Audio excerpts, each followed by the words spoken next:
Yo, what is good, folks? What's good, ladies and gentlemen? It's that time of the week again. That starts with W. You know, it's Wednesday. That means you have maybe 2, maybe 3 days of the week already in the bag, which is good because that means we are advancing very quickly towards the weekend, which is good. So, welcome to everybody who made it. Today we have quite some interesting stuff on the agenda, and we're going to talk about that. For everybody watching on YouTube, you've seen the thumbnail. For everybody on Twitch, you've seen at least the title of the stream, so you know what's in the bag for y'all. And yeah. Let's see who is here first. We got Dan Yami, what's going on? Ali's here. Mr. Guy, welcome to you too. Ryan, hi Ryan. Hi Cephalon Billy. Hi Chicken Teriyaki, good to see you. Boy, chat is exploding again. Joe Homer, welcome to you too. Dolan, Botan Akiudo. Sophie, good to see you too. Welcome, Elite channel. Bounty. Whoa, what, brother? Just give me a second, all right? Give me a second to catch some breath. Nightmare 5981, thank you so much with 2 big Yarly hearts.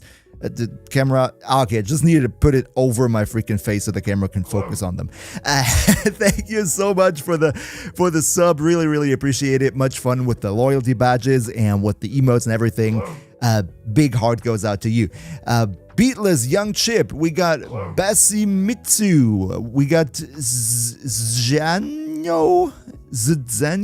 Sunny Boy, also good to see you, Corey, good to see you, Zionis, OG, Yo Veteran, cool that you're here too, Patrasator, Nightmare, yo, you follow for a while now, that's cool, man, thank you so much.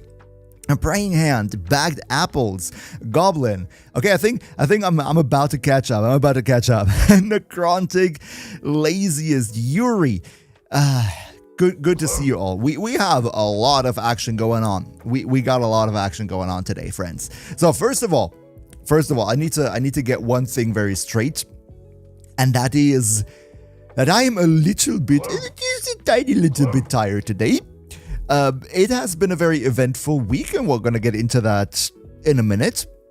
Might also have to do with the fact that I ended up playing GTA till 4 a.m. and didn't get all too much sleep, but we're just not gonna talk about that, okay? We're just pretending that I'm tired because I'm busy, not because of GTA. Anyway, last Monday you got cooked? You cooked me. What happened, Necrontic? Ben, what's going on? Good afternoon to you too. And Nightfall Alicorn. You're a few minutes this time, but you made it. Yeah, that's Nightfall. You were really on time. Also, hi to Catboy, hi to Heisen. Good to see you all. Yeah, I don't know if you noticed, but when you asked me if you could call me... Alright, CH. Yeah, I remember that. It's a lot of names, so I sometimes miss stuff. I'm going to try to keep it in mind. Cephalon Billy, you got Red Tauforge shard. You wanted on Monday. That's great, Cephalon. That's great. By the way, for everybody who was here on Monday, when I said that I still had 1 Netracell run open, so that there's a theoretical possibility that I might have gotten the 3rd Tauforge shard, I did the Netracell off stream. It was a normal blue one, so triple didn't happen. Like, triple truly did not happen this week. But it's going to be alright. we're going to try for the triple at some point. At some point, we're going to get that Tau Forged Red triple.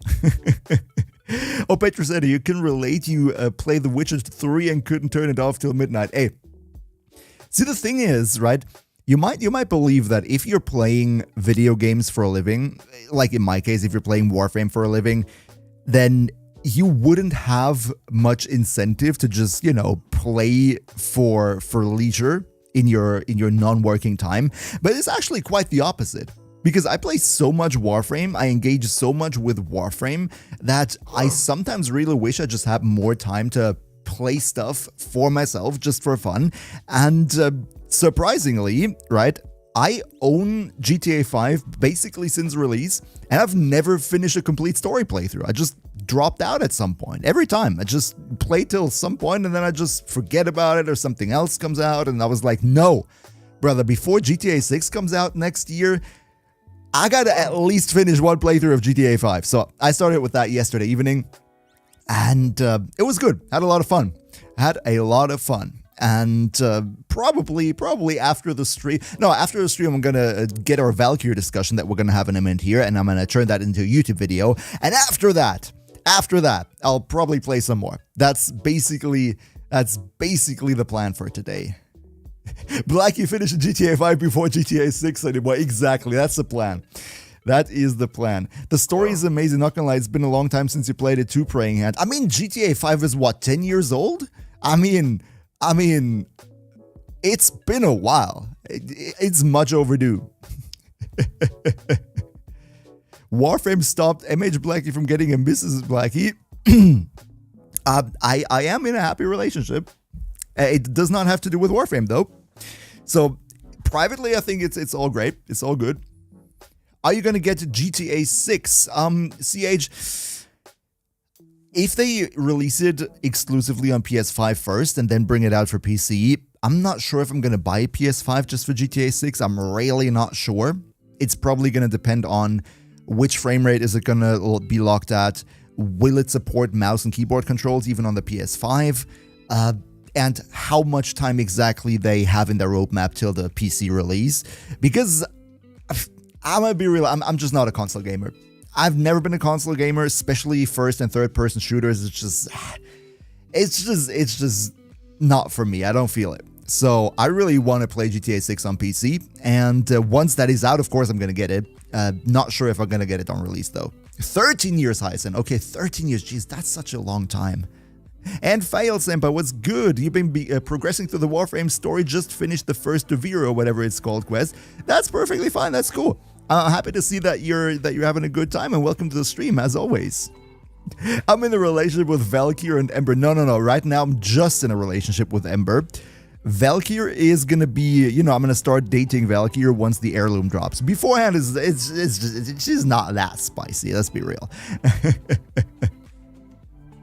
It will only be on consoles, Tian. I don't think it's going to be console exclusive forever. Ain't no way Rockstar is going to make a console exclusive forever. They made so much freaking money with GTA Online on PC. They're not going to miss out on that. You're really bad about finishing single-player games, bagged apples, especially RPGs. I feel that. I totally feel that. Like with every Bethesda game, with absolutely every Bethesda game, I have this thing where I jump into the story, I'm motivated, and then I get dragged to the side by like all types of side activities, and then I engage with side quests and leveling this and trying out that and building my freaking village in Fallout 4 and hanging out with my companions and all that shit without even having done the first proper story quest. And then it's like 20 hours in and I just forget about it. Like, till this date, I have never finished the Skyrim story.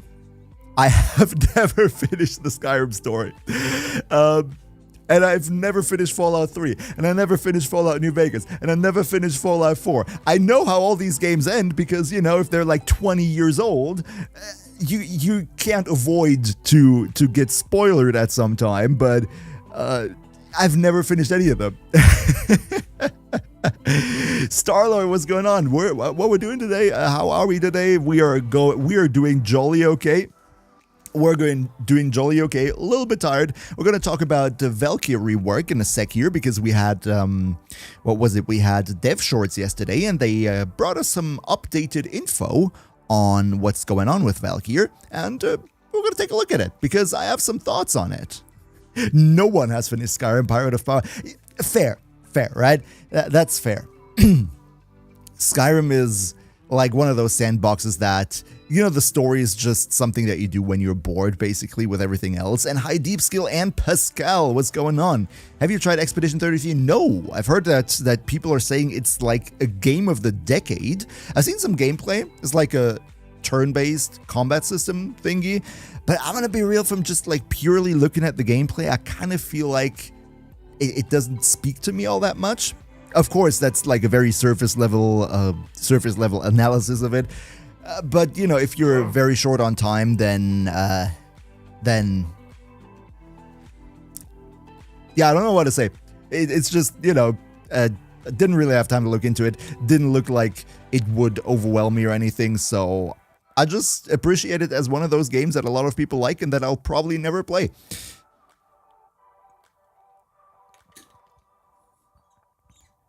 Semi-turn-based because you have the act. Oh, okay. That's cool. Doesn't Paper Mario have a similar system too? Where you can like press a button at the right time to deal more damage or like to evade and stuff? Yeah, by the way, I love this bottle because it always like drops water and now I look like I'm some weird ass with like spots on my t-shirt. Nice. That's what you said, Sunny Boy, too. Oh, man. I don't know. I've never even played Paper Mario. I don't even know why I know this feature. I just saw it on someone's stream one time. Turn-based is not for everyone, Beatles. I agree, but I actually do like turn-based combat. Like, I did like it in Honkai Star Rail. I did like it in Final Fantasy X a lot. So the turn-based nature of the combat isn't even what turns me off. It's just like, I don't know. It's just like, I saw it and I was like, meh. Probably I would like it if I were to play it, but then again, I don't really have time to play it. So, you know, I'm just gonna not even look into the greatness of that game, so I'd never really feel that I'm missing out on something amazing. And PSI Osmium, welcome to the stream to you too. Friends. I think had to switch to Twitch. Too many commercials on YouTube. Then welcome on Twitch. Have you tried Undertale? Same story. I know everybody loves it. I know it's like one of the craziest, most talked about games ever. In so many ways, I've never played it. Like, there are so many games that people say are a must play for absolutely every gamer, and I've never played them, and I probably will never play them. And then there is like complete garbage that most gamers don't even know exists.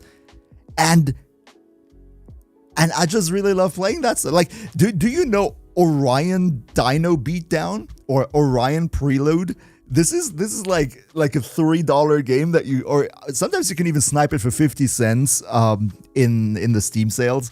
It's like one of those completely random garbage games where you're just shooting dinosaurs for fun. It's complete nonsense, right? But all my friends and we got this when it was on sale for 50 cents one time. And it's just really some dumb fun to mow down hordes of raptors with a minigun and a rocket launcher and laser swords and shit. So, yeah, I'm in that weird spot where I play that type of stuff. But then I don't play stuff like Expedition 33, Undertale, and all that. Who needs to finish Skyrim anyway, right? If you could just mow down some raptors. You know that, Sunny Boy. Oh, that's cool. I really like it. But what I wanted to get into is, how about we start talking about the actual topic of today's stream, you know, the thing that is in the title, and that will be the Valkyr Rework. What do we think about that? Should we talk about the Valkyr Rework, chat? Should we finally make the jump and get into it? Yeah, the Valkyr Rework has made a lot of people salty. That's true. Blew up real hard. I agree. Totally agree. Hey, you saw that I'm on YouTube and use your guys constantly. Wonderful for a new player. Thank you, MBM Joker. Really appreciate it. Happy that I could help you out. So, let's talk about the Valkyr Rework. Let me switch off the music for this because we're gonna open up the YouTube video in a second. And I'm also trying to, or like, make the first experiment of trying to turn this part of the stream into a dedicated YouTube video. So for everybody who wants to say hi to YouTube, who wants to say hi in the chat to be in the YouTube video, you can now say hi to YouTube. We're gonna try to turn that into a video.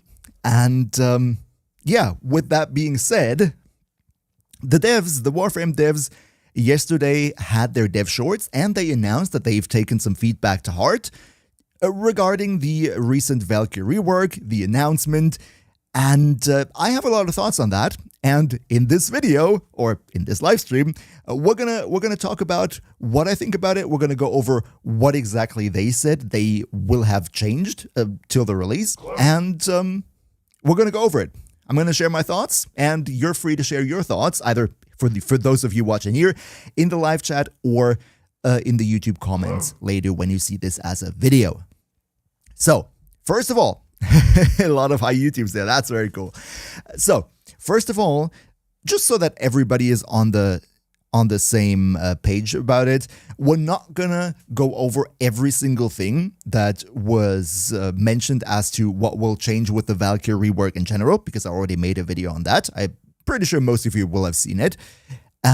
Instead, today we're only gonna talk about what the devs said in the dev short yesterday about which changes will be made to the announced rework based on the feedback that they have gotten. I don't know if you knew it, but there were 3 Warframe creators who were selected. That was Kenjaneer, that was No Sympathy, and Brozyme, who got to test the new apply changes to the Valkyr rework on the official Warframe test servers.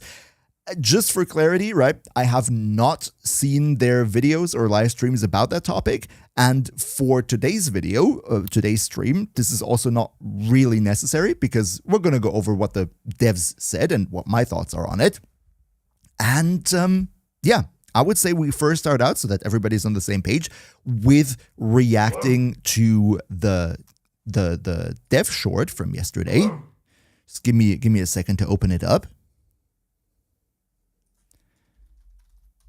Warframe.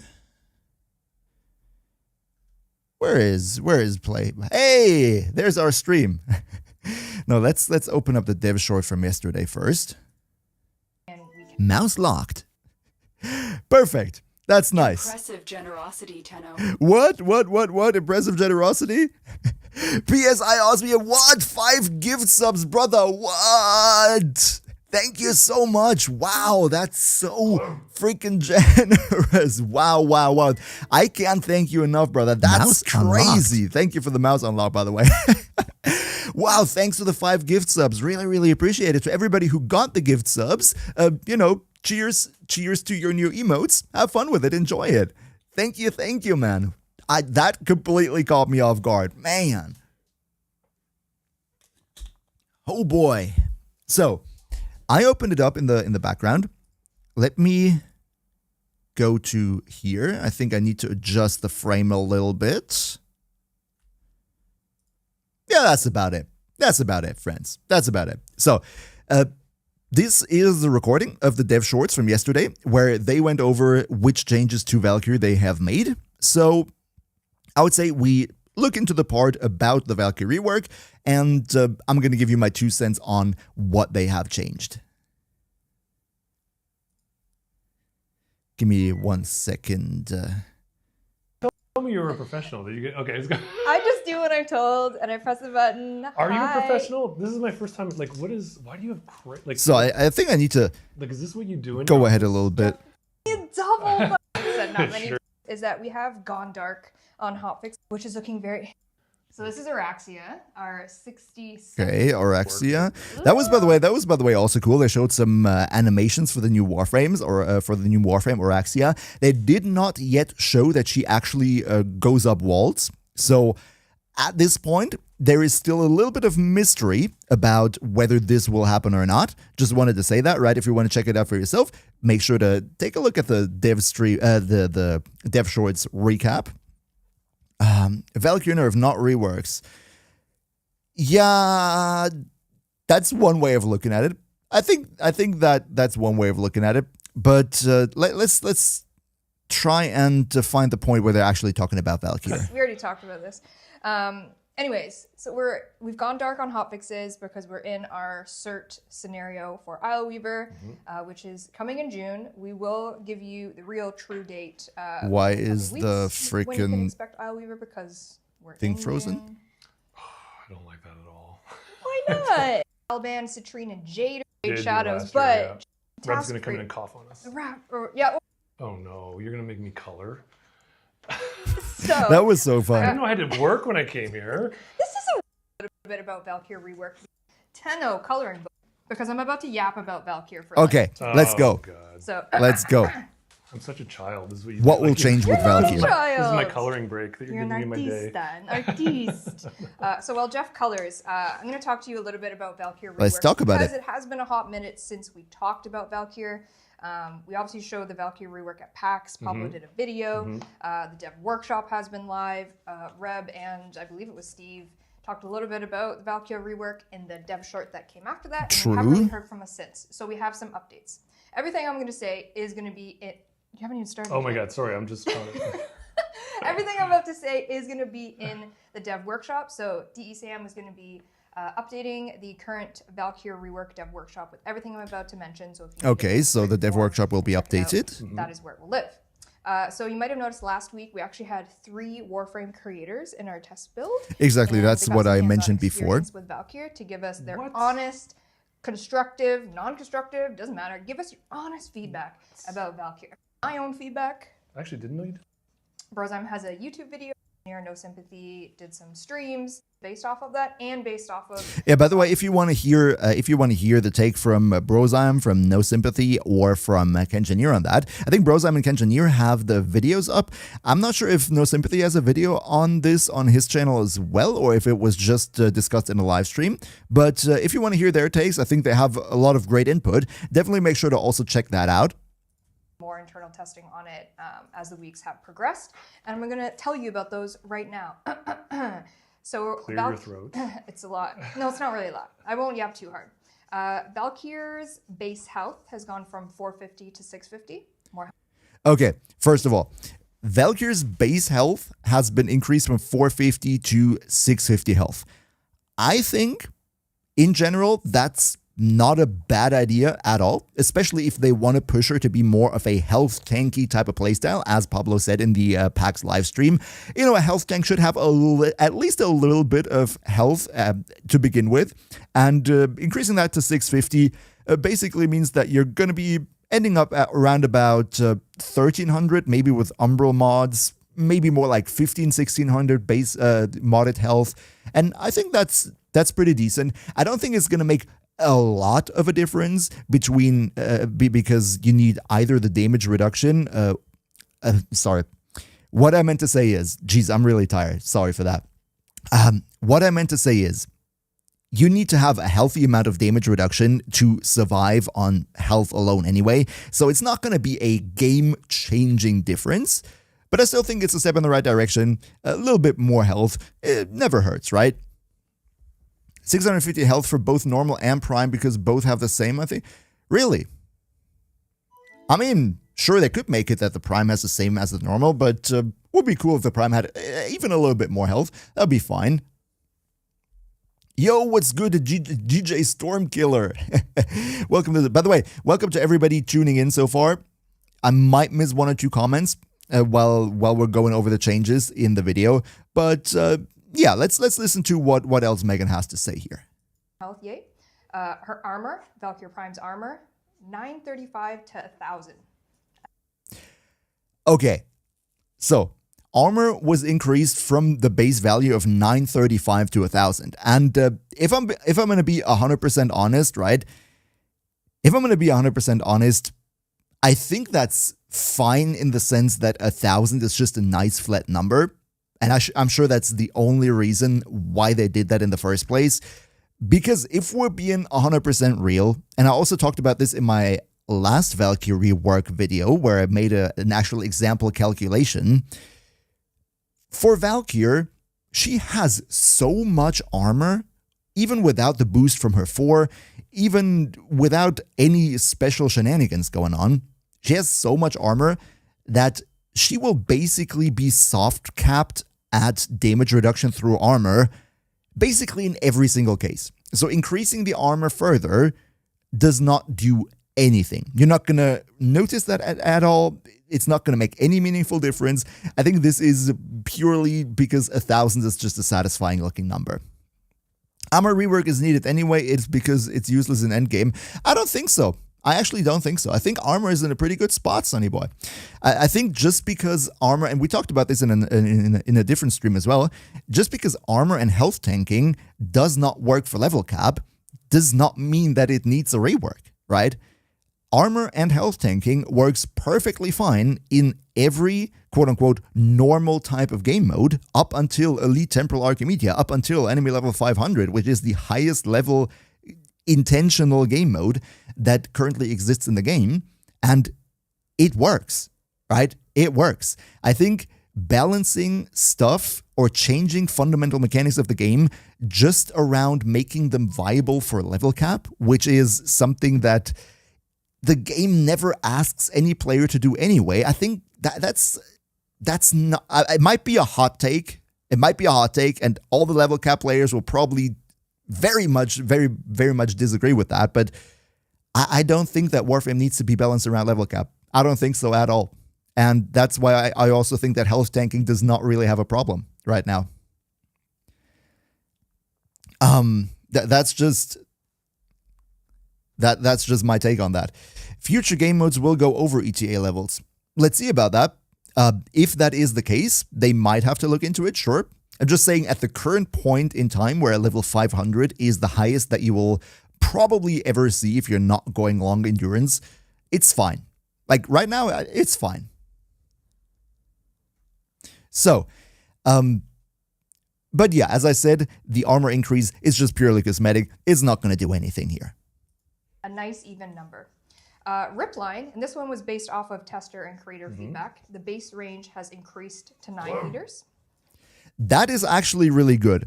That is one of the changes that I very, very much appreciate, because Ripline, right, I think the way it was originally intended to be was that it has a base range of 7 meters. For those who don't know, they made it that Ripline, you know, when you grapple onto an enemy and then jump down on them, that this will group up enemies into one blob in a 7-meter radius by default.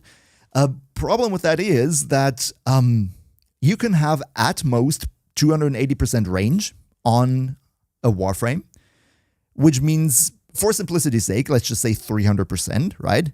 Which would have meant that the maximum possible range that the grouping from Ripline could have ever had would have been less than 21 meters with a radius, right?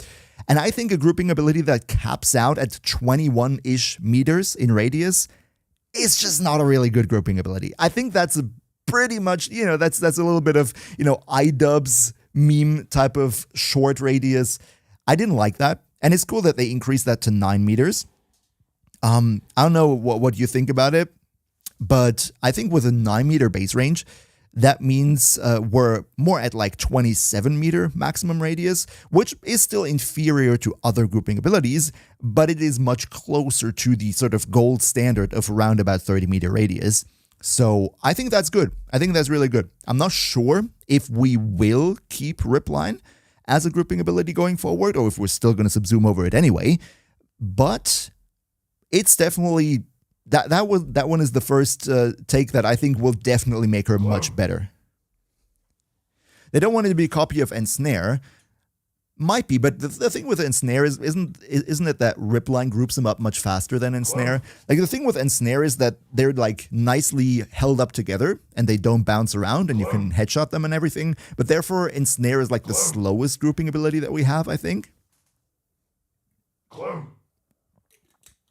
Did the talk about the fourth ability happen, Leon? No, not yet. Not yet. We're going to get into that. What do you consider to be a good grouping ability, Lobster? I think it depends on what you need. I think for a headshot-based gun Warframe, you want to have Ensnare because it makes headshotting really, really easy. I think for somebody who just wants a lot of enemies in one blob and doesn't care in which way or how, Pull is the best one because it has the highest range from all the subsumable grouping abilities. And it's a one-handed cast, and it's cheap, and it's really, really fast. And then somewhere in between you have Nidus, which is a faster grouping ability than Ensnare. But, you know, the enemies get blobbed up wildly, so you're not going to headshot anything in there. Meaning you basically pick whichever grouping ability you want for the frame that you're currently building, based on what that frame needs. Honestly, they're all equally good. It just depends that you pick the right one. And, oh yeah, Zephyr too. But honestly, I think the Zephyr grouping ability in the Helminth is pretty garbage because it does essentially exactly the same thing as Mag's Pull while having a lower range. So I don't see any reason why you would use the Valkyr, the Zephyr Pull over the Mag Pull. Coil Horizon. Arathel, I did not forget about that. I just think that the Gould, subscribe to the channel. Yo, the Gould, big bro fist, my friend. Thanks for the 2. Now you also have a bronze emblem, man. Good to see you back, sir. Good to see you back. No, the reason why I didn't talk about Coil Horizon is because I think it's an Omega Scuff grouping ability. I think it's fun to play around with the ball. The ball, singular, okay. Don't try to misquote me on that. I think it's cool to play around with the ball and then group enemies up with it. But I think it's just, no. I just no. If you want to group stuff up, you just don't use that as a Helminth ability. You just don't. Let's keep it completely real. You just don't use that. But okay, how about we go on as to what actually changed with Valkyr here, shall we? For paralysis, also based on tester and creator feedback. Why does my freaking... We're just gonna kick it up. Why does my freaking YouTube constantly freeze? That's bad. Vividi, back in 2015. Give me a second. Where was I? It has been a hot minute since updates. And they got some hands-on experience with Valkyr to give us their on I actually didn't know you. footage, so some really great stuff out there. And we made her armor, Valkyr Prime. The energy cost has been, range has increased to 9 there we are. years. For paralysis, also based on tester and creator feedback, the energy cost has been halved, so it's been reduced from 50 just to 25 energy. Okay, so paralysis, I'm really torn about paralysis because on paper, paralysis looked pretty good post rework. I've heard people say it's actually not all that necessary, probably going to be subsumed over. I've heard other people say, nah, it's actually good. We're going to subsume over the 1.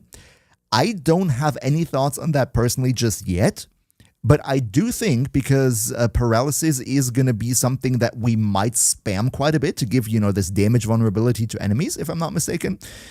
So the reduction of energy cost from 50 to 25, I think makes sense in that regard. I'm not sure, though, if paralysis is going to be fundamentally very important for the new Valkyr or not. I'm going to look into that once the rework comes out. And then I'm going to decide if I'm going to incorporate that in my builds or not. So stay tuned for that. It's unnecessary. Okay, Kichar, it's unnecessary. So Roar is just there as I wanted to test it on the build. I mean, Roar makes sense on everything, basically. You can subsume her 3 for Roar. Sure, Roar, you know, Roar is Roar. We don't need to talk about Roar, right? Roar is just the most versatile damage buffing ability in the game. You can put it on everything and it's never going to hurt. Madkitten, do you think it would be better if they just put some damage reduction on her 3? Madkitten, hold that thought for a minute because we will talk extensively about damage reduction in just a second here. I will not suggest putting it on her 3. I have a very, very wild suggestion as to what we can do with damage reduction on Valkyr. I'm sure they will never make that happen.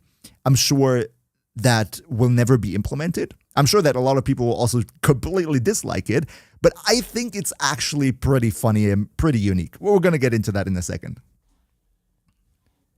What if they changed Roar to a different Rhino ability? Camel, I'm going to be real.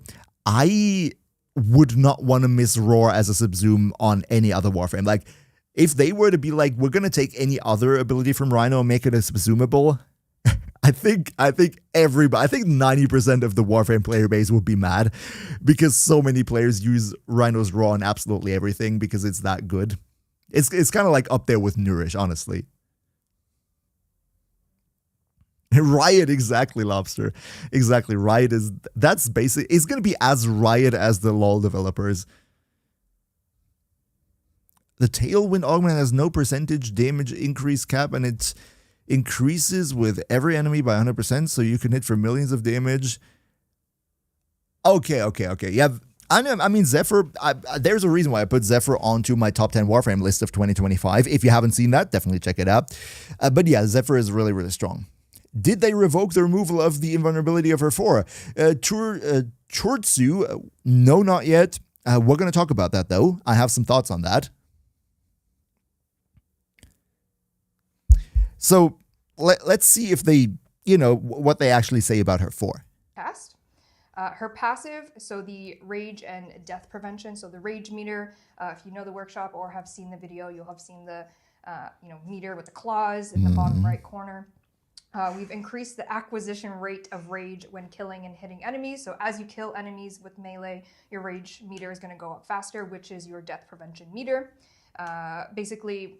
So here's, I gotta interrupt there because here is, I think, one of the biggest sources of confusion, and I don't want to say rage necessary, but I think a big source of confusion that we have here, and that is that rage in the original pack stream was kind of sort of framed more like a you kill enemies, you get more damage cool thing, whereas throughout this whole discussion, the rage meter has turned more into a death prevention, somehow invincibility meter. You know what I mean?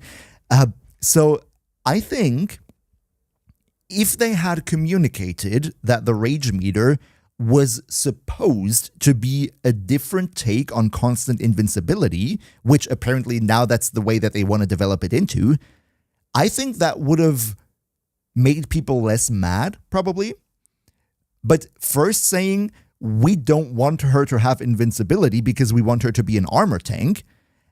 And then saying, oh, look, you will have invincibility all the time because the rage meter, it kind of seems like they're a little bit inconsistent on their communication as to what the actual goal of the Valkyr rework is. And that's, I think, what has caused a lot of confusion among the player base. Because, it's still not really clear. Is she supposed to be a health armor tank who doesn't get invincible? Because invincibility would make armor and health completely redundant. Or is she still going to be the invincible Warframe? But then why do we invest so much time and energy into reworking her whole armor economy? You know what I mean? You're tanky, but when your health is gone, you either won't die while raging. Yeah, I mean, I think it's kind of cool in the sense that it allows her to be either played as a health tank in lower level scenarios where health tanking is possible, as well as played into invincibility in the long endurance, quote unquote, level cap scenarios. But still, I think the communication there was a little bit inconsistent, and that, I think, led to a lot of confusion. Didn't they just want to make her other abilities less trash? And that's a good thing, Camel. I think if we just look at everything except the changes to her 4, I think it's a big W. I think everybody can agree that all the other changes to all her other abilities are just objective wins. And the only reason why there has been so much anger is the removal of the invincibility. So I think, except that one thing, we wouldn't even have all of those discussions, right? We would just agree that it is an objective buff, making her objectively better. The only point of contention is the invincibility. And I think it is actually not a bad idea to use her rage meter as sort of invincibility meter, because that means if you do it right and you gain more rage, as they said, with hitting and killing enemies, that means as long as you kill enough enemies fast enough, you're still going to be constantly invincible, even though it's now through the rage meter. and not through, the standard invincibility. I think that's fine. I think that is also more interesting than just pressing a button and being invincible, especially because her, old invincibility is very interruptible. Like, there are so many enemies who can just kick you out of that stance, and then you just instantly die. So I think it's overall not too bad had they just communicated that a little bit different. This does make her more of a solo frame. Yes, Ben, that's true. I agree to that, because if you have a team that just nukes away everything around you and you're not getting kills, then sure, you're not building up rage, and that is a bit of a problem.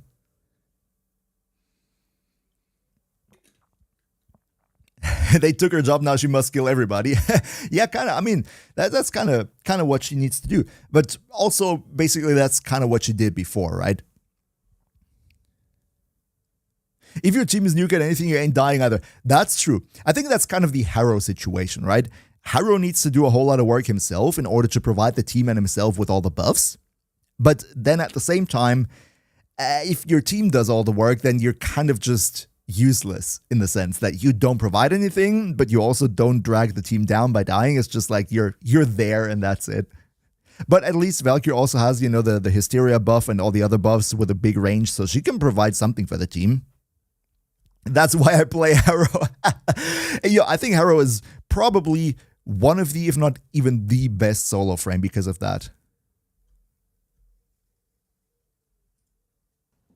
We know that people are going to want to play her at very high levels, such as Elite Temporal Archimedia. Yes. But I think Elite Temporal Archimedia, level 500, is still perfectly fine with the new Valkyr to just use her as a health tank. I think with just the armor, the health, and maybe a Subsumed Mirage Eclipse damage reduction on her, she will have absolutely zero problem face tanking Elite Temporal Archimedia. Not at all. That is not the problem. I think even the Valkyr mains who are very mad about her invincibility being taken away, even those Valkyr mains will agree that Elite Temporal Archimedia health tanking with that Valkyr after rework is not going to be a problem at all. That is not the reason why people are mad. The reason why they're mad is because of probably long endurance, quote unquote, level cap type of content, and not because of Elite Temporal Archimedia. You need to make it more dramatically, like, yes, but I do that in the scripted videos. I do that in the more scripted videos.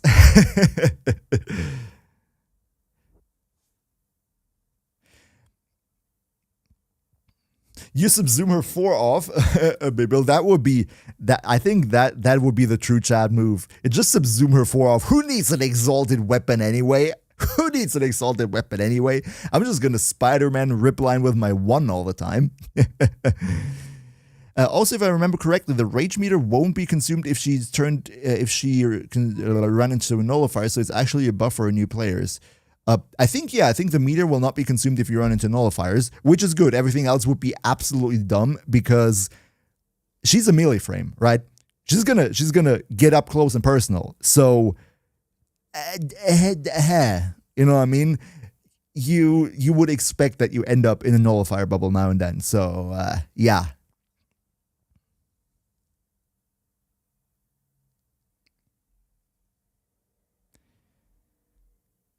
At what level in terms of enemy level does health tanking fall off, become unviable, Lobster? That depends on which Warframe you play. I think if the Warframe of choice that you're playing does not have an own damage reduction ability, but purely health and armor and adaptation, I think that is when, the fall off point will be round about level 500, right? Round about level 500.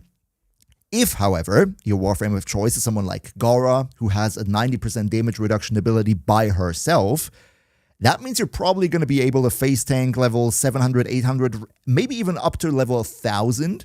You might be able to face tank that if you go with a lot of health, a lot of armor, adaptation, your 90% damage reduction ability, plus maybe Subsume Mirage's Eclipse for another layer of damage reduction. With all these features, I think you can push it somewhere to around level 1000 comfortably on Warframes who have their own damage reduction ability. For those who don't have their own damage reduction ability, I would say round about level 500. That is where it becomes uncomfortable and inconsistent, I think.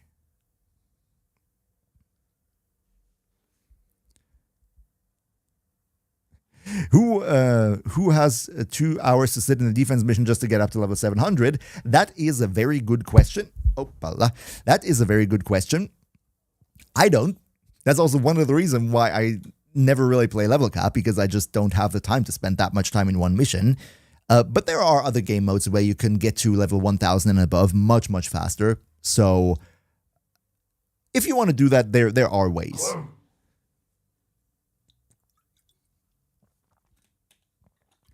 If you subsume and dedicate half of your mods to defense, it's fine. Health tanking is just fine. Well, the thing is, right? The thing is, and that I think that's what a lot of people don't see, is they say, oh, if you do health tanking, you have to dedicate so much of your mod space to survivability. But we're still talking about going up against enemy level 1000. Like, correct me if I'm wrong, right? But when has damage output ever actually been a problem? Like, when we go up against enemy level 1000, the problem that we're having is not that we're not dealing enough numbers. Like, let's be real, you can just have a pet with Contagious Bond who attacks an enemy and just blows up the entire room. Like, damage is just not the problem in this game, not at all. So, I think dedicating a lot of mod space to health tanking and survivability, which is the most convenient type of survivability because it requires absolutely zero input from you, I think it is fine that you need more mod space to make health tanking work beyond level 500, because if you just not wanted to do that, you could always go for shield gating, save up on that mod space, but it would be less convenient. I think that's fine. I think that is a fine balance.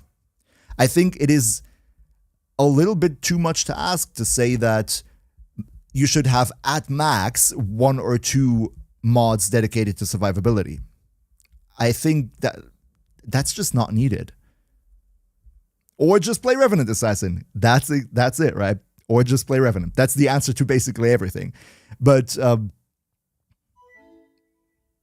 yeah, I think overall, right? I just don't see, like, I genuinely just don't see the issue with health tanking as a mechanic in general at the current point in the game that many other people seem to see. I just don't see it. But that's my opinion, right? You're free to disagree.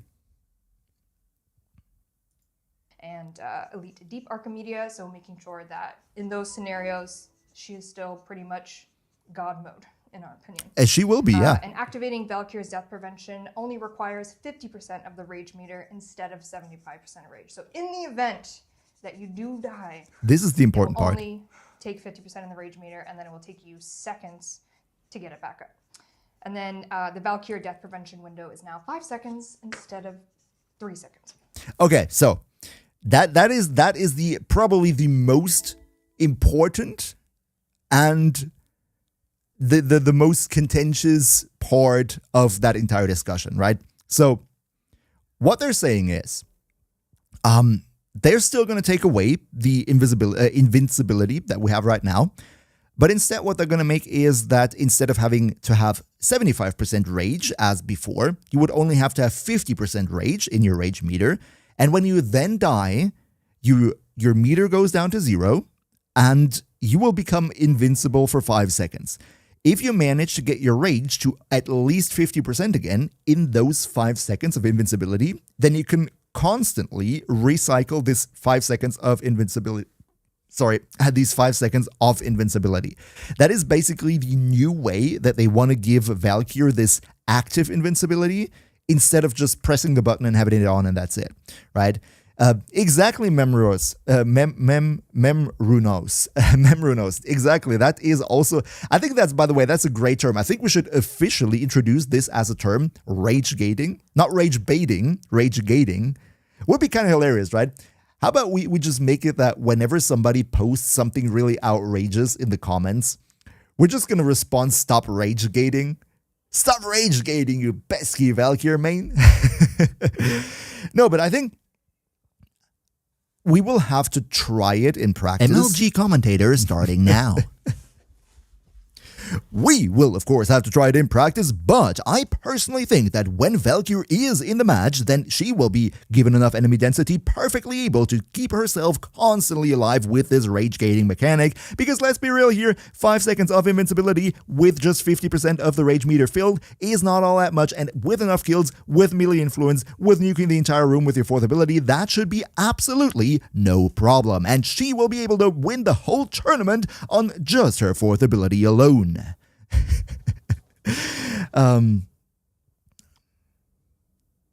Armor is for regular content, passive is for higher content. I couldn't have said it better, Kita Aura, I couldn't have said it better. That is truly it. Also, it can recharge when she's invincible. Exactly, that's it. Exactly, that is it, because the invincibility can be recharged while you are invincible, so you can cycle this constantly and have that invincibility time frame up all the time. Of course, right, this, that was one of my best commentators. Thanks to Gould, man, thanks. Happy you liked it. No, but I think, in general, that's pretty cool. The sad part about this is that it really only works in game modes with high enemy density, right? If you're going into, let's say, Archon Hunt, and you are in the showdown against the Archon, it's not going to work, because there are not enough enemies to keep the rage gate up, and it really, really only works in high density scenarios, which is a lot of the game, but not everything. And that will mean that there are certain scenarios where the new Valkyr will just not be usable, right? If you do level cap disruption, where there's still the bug, Seminator talked about this on his stream a lot, there's still a bug with a certain level cap disruption or disruption missions in general where it just doesn't spawn a lot of enemies. And she will not be able to do that. She will not be able to level cap that. But talking about survivability, talking about survival missions, talking about Javiri Circuit, I think she's perfectly fine. I think she will be able to dish out enough damage to just constantly ragegate. I will try that myself when the rework goes live, but I think it's actually kind of a cool idea. Health tanking in Archon Hunts is exactly Aerithal. I'm not saying that it's not doable. I'm just saying that ragegating in Archon Hunts would not be possible should you choose to do it. But yeah, sure, for Archon Hunts, in Archon Hunts, you can just literally play Inaros and survive. That's something you can't do in Temporal Archimedia all the time, but in Archon Hunts, you could still do that. When is your new content and the rework coming out to Gould? That's probably going to be the 3rd week of June. I would assume somewhere between the 17th and 21st of June. Let me see here. Usually their updates go live on Wednesday. So my call is June 18th. That would be my call. Wednesday, June 18th is in 2 weeks. My suspicion would be that the update goes live on that day. But, you know, that's just my suspicion. Reminiscent, do we have a date? Just said that they haven't confirmed anything officially yet, but my call would be June 18th. I would even go so far to say June 18th, 10 a.m. or 11 a.m. Eastern Time. You can quote me on that. If it happens, I'm going to be very happy. That would be my personal prediction. June 18th, 10 a.m., between 10 and 11 a.m. Eastern Time. Why is there so much? I mean, you cannot hear it because the microphone is just awesome, but why is there so much noise going on outside? This is oddly specific. Oh, no, Rainbow, it's actually not, right? It's actually not, because Warframe updates usually always go live on Wednesdays. They usually always go live in the second half of the month. And when they go live on Wednesday, it's usually Wednesday afternoon for me here in Germany. So given the recent track record, I think it is actually very much possible that it is going to be June 18th in exactly that time frame, because it would just be perfectly in line with all the other updates that they released so far. I do not have any in-detail information or any behind the scenes info, though. I should say that, right? I'm not disclosing any NDA details here. I'm just guessing. But let's continue talking about Valkyr. The invulnerability was removed to stop AFKers who But like Echo, the invincibility that we have right now is very energy hungry. And I think you can't keep it up constantly because it's just going to eat up away so much of your energy. You can't keep it up constantly if you're just AFKing. That's just not happening. Also, the moment you switch to a gun, the invincibility is gone because it's tied to your class being out. So I don't even think that AFKing is all that much of a problem. Yo, Rue, what's going on? There is a misconception out there right now, but the workshop shows it.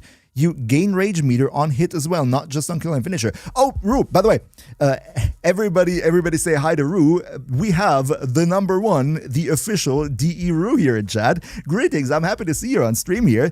By the way, if you don't know DE Rue, Rue is an awesome guy. I actually met him at TennoCon last year, who's in charge of running the whole live stream studio, the whole behind the scenes stuff in the Warframe live room. And I'm actually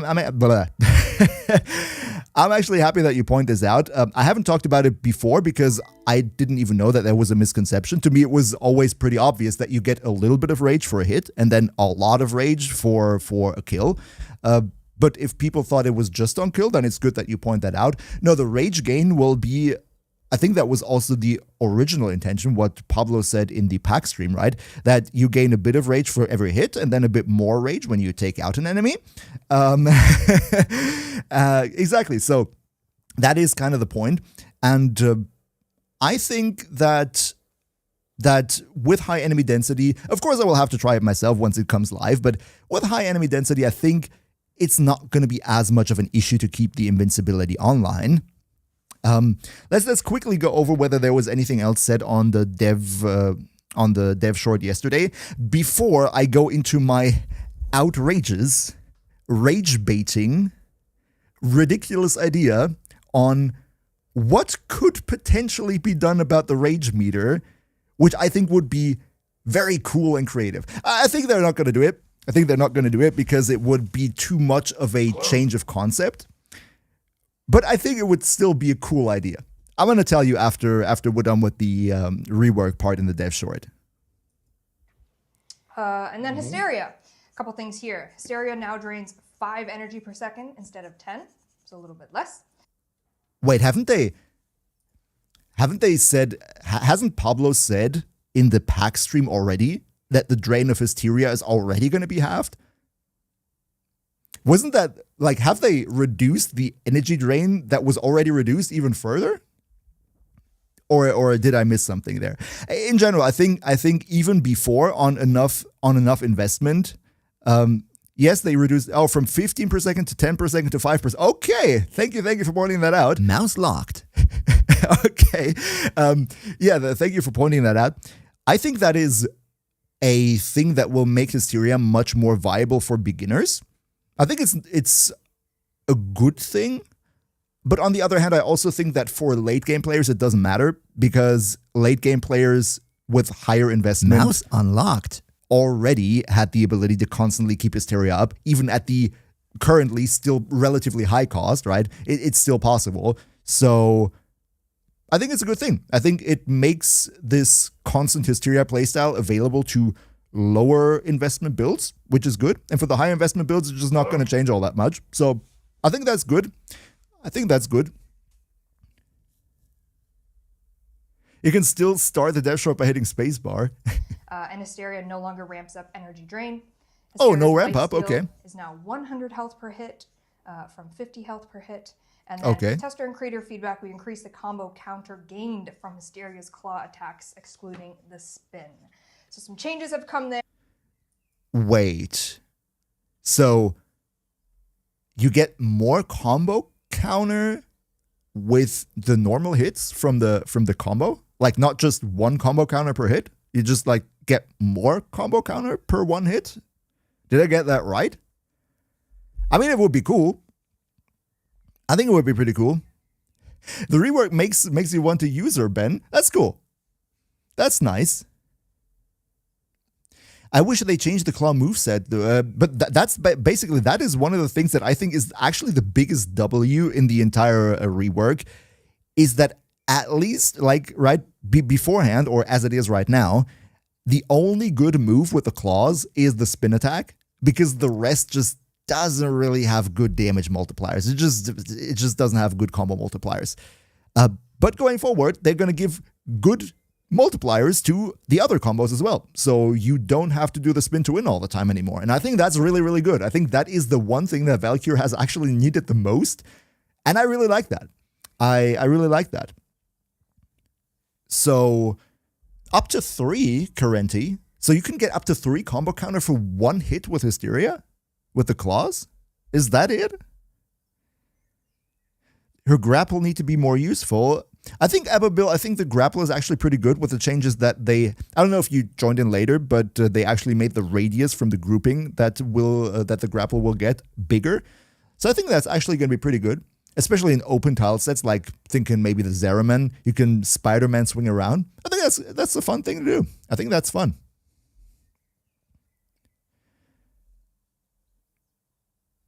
But friends, I think that was it for the changes so far, right? That was them all in Megan Yap form. We'll have it written in the dev workshop. Wow. All right. Thank you, Megan, for pointing that out. Everybody who wants to read it for themselves, of course, right? Check out the dev workshop, of course. You have all the written information there. Yeah, I'll try, when I upload this as a YouTube video, I will try to put the link in the description down below as well. And the one more thing that I want to suggest here, and we're gonna go hard on this. We're gonna go hard on this because, let me quickly change the camera. We're gonna go hard on this because I will actually, I don't have paint. Nice. Then we're gonna use GIMP. I will actually hand draw what I mean here, right? I'm just gonna go full paint style. I'm just gonna go full MS Paint, friends. Let's do this. I'm gonna go full MS Paint to show you what I mean here. We're gonna rework her rage gating mechanic now with something that came to mind for me yesterday evening when I was in the bathroom. I'm not gonna give any more details on that.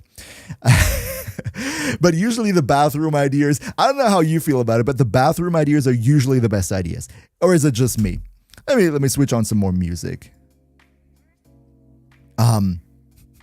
Let's try and get a scene in here where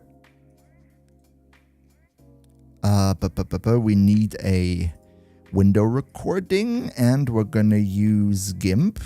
There we are. And I also want to have a little bit of face cam. Don't worry, we're gonna wing this. We're gonna wing this. We're completely gonna wing this. I will be able to just take the camera. Where is the camera? Let's take the camera from here. Take the webcam. Copy. Where's the scene there? Yeah, there we go. Perfect. Perfect. So we got the camera here. I haven't copied over the alerts, so please don't subscribe, don't donate money, don't do anything right now, because it's not properly set up now. But yeah, this is going to be the paint scene that we're going to spend a little bit of time in while I explain what exactly I actually mean with my ideas about the rework. So, oh God. Best moments of clarity always happens out of the shower. Isn't it like that? My neighbor is currently hanging a picture, I think. I hear wild hammering from behind the wall. Oh, man. Yo, Rua art stream. Exactly. Exactly. We're going to do art stream now. Look, so we're going to do the absolute best hand-drawn garbage that you've ever seen. Only live on MHBlacky. So let's just say that this right here is the rage meter, right? It goes from 0 to 100% full. I love this, right? Whenever a streamer brings out paint and starts hand drawing shit, you know you're in for the good treatment. So that is the rage meter, 0% to 100% filled status. Right now, what we have, the way it is right now, we have, if the meter is empty, you get 0% bonus damage. And when the meter is all the way full, on the right side here, you get 300% bonus damage for your Hysteria. Or in general, for melee weapons, or just for Hysteria. Not sure, it doesn't matter. Let him cook. Pirate Software in a nutshell. Does Pirate Software really also do paint? Does he do that? Oh god. So yeah, that is how it is now, right? If it's empty, you don't get damage. If it's full, you do get damage. And if you're at least 50% right here, and then you die, everything is going to be reset. And you get the 5 seconds of invincibility. So if you're level cap playing, right? If you're playing at level cap, then most likely your rage meter is going to fluctuate solely between 0% bonus damage and 50% bonus damage. Because, you know, one hit just instantly kills you. So at level cap, your rage meter is going to be entirely down here. This right here at level cap probably doesn't matter anymore at all. And that's fine, because let's be real here, Valkyr never really needed 300% bonus damage to begin with. Sister has been strong already, right? She didn't really need the bonus damage. It's not going to hurt us that we're not going to get up to 300% at level cap. It's not going to hurt us. So, that is how it is right now. My thought on this was to do the following. Let me delete all of this here. That's not what I meant to do. Delete that. Yeah, I'm not used to paint streaming just yet. Just not used to that right now. So, what I was saying also in my previous Valkyr video was that if the intention is to make Valkyr a really tanky berserker frame who can like face tank a lot of damage, then why does the 4 triple the armor bonus from Hysteria? Why does her 4 triple the armor bonus that you're getting instead of giving her her own layer of damage reduction like so many other Warframes have, right? We have Gara with her 90% damage reduction ability. We have Citrine who can get up to 90% damage reduction. Nezha can get that. So many Warframes can get that, right? And as I pointed out in my previous Valkyr video, just making her 4 give even more armor, even though you're already going to be having like 2,000 armor without that bonus, doesn't really do all too much for your survivability. Like, sure, you get a little more effective hit points out of it, but it's not going to make you noticeably tankier, right? On paper, it looks cool that you go from 2,000 to like 4,000 armor points, but in reality, because of the diminishing returns of armor and how that works, you're not going to feel a difference. It would be much cooler for her being a tanky Warframe if instead of getting additional armor from the 4, she would instead get a damage reduction. That would make her like so infinitely more tanky than she is right now, because the fact that the way that she is right now, not having a damage reduction ability on her own means that she's actually going to be much squishier than Gara the Glass Frame, than Thin Nezha, than Baruch, another melee exalted frame, right? All of these frames who are not designed to be the super tanky berserkers are going to be much tankier in terms of effective hit points than Valkyr with the rework it is right now. Squishier than Mesa. Exactly. Mesa is actually like the elegant pistolier. Mesa is actually also going to be one of the tankiest Warframes in the game. So that is always the kind of issue that I had with this, because to me it just seems that the increase of armor through her 4, it's just not going to do a lot. It's just not. And my idea here was to make the rage meter, and here comes the outrageous sounding idea, to make the rage meter do both at the same time. Make the rage meter give, let me make that in yellow, maybe a bit darker orange so you can see it. Make the rage meter give damage reduction and damage bonus at the same time. And make the relationship between the two anti-proportional.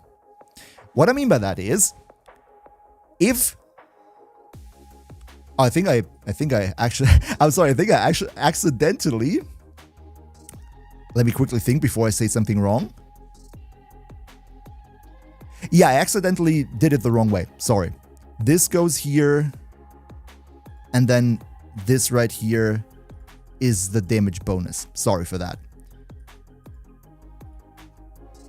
Can you please?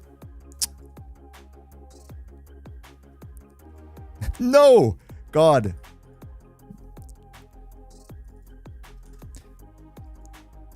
GIMP is just not a good software to do that with. So, damage bonus is on the left side. Damage reduction is on the right side. No, you didn't. Oh, I did. Oh, I did. So what I'm saying, what my theory here is, my theory crafting, and it might be a stupid idea, might be that I just didn't think it through, but I think it sounds kind of cool. If the rage meter is completely empty, then you would have 300% bonus damage that you would have right now if the rage meter is completely full, and at the same time, you would have 0% damage reduction if the meter is all the way here on the left, all the way empty. 300% bonus damage, 0% damage reduction. If the meter is full all the way here, you would get 90% damage reduction, and you would get 0% bonus damage. So effectively, if you kill a lot and you get the meter all the way up to the max, you stop having the damage bonus, but therefore you get 90% damage reduction. And when it's somewhere in the middle, you're going to have like, what, 150% damage reduction, 150% damage bonus, and like whatever, 45% damage reduction. You know, some like a anti-proportional dynamic type of situation, right? That would be my personal idea because, and I can also explain why I think that's a good idea, because it makes it that when you're playing at level cap, where you're probably realistically never ever going to be able to keep that meter filled up due to the rage gating mechanic, you're going to be in this part of the rage meter pretty much all the time anyway. And that's cool because at level cap, you don't even need damage reduction at all because you're going to be one hit anyway. Instead, the fact that you're always in the very left part of the meter would ensure that at level cap, you always have a lot of bonus damage, which helps you kill enemies a bit faster, which makes it easier for you to keep the rage gate going by getting kills, by getting up to that 50% threshold to stay alive, right? At level cap, you would only want to have the damage bonus because the damage reduction doesn't do anything for you. However, in contrast, if you're not doing level cap, if you're playing in the area where health tanking is still perfectly possible, then you're likely going to be all the way up here with your rage all the time because you're not dying, it's not going to reset, you're getting a lot of kills because the enemies are not that strong, and your rage meter is going to be full all the time. And that's cool because that would give you your 90% damage reduction, which would make it much more convenient to easily face tank stuff like Deep Archimedia, no problem. And, you know, the damage, you don't really need that at those levels anyway. And I think this way you would dynamically, automatically, always get exactly that feature out of your rage meter that you need for the level range that you're currently playing at. I think that's a bit too much of a harsh change to suggest. I don't think that it's realistic to expect that they would actually change it that way. But I think that would make her not only, you know, a bit more user-friendly in both scenarios, but also much more unique than she currently is. Because as it stands right now, Valkyr is an exalted melee frame who deals a lot of damage and who is tanky. And what else do we have? Oh, we have Atlas. We have Baruch, who are also exalted melee frames who deal a lot of damage, who are also tanky. And Baruch is even tankier, right? And Baruch is probably even more invincible as well, if you look at it that way. And this whole anti-proportional mechanic with the rage meter would set Valkyr apart pretty significantly, I think, from the mechanics of these other Warframes. But that is just my personal theory. I have yapped a lot about it. Now I'm actually going to take a look at chat. I'm actually going to take a look at chat now. Let me go back to the just chatting scene. And you tell me if that is absolutely dumb or what you think about it. Because I'm curious. I just like cooked that up in my head last night after my way too long GTA 5 session. Tell me what you think about it. I think it sounds pretty fun.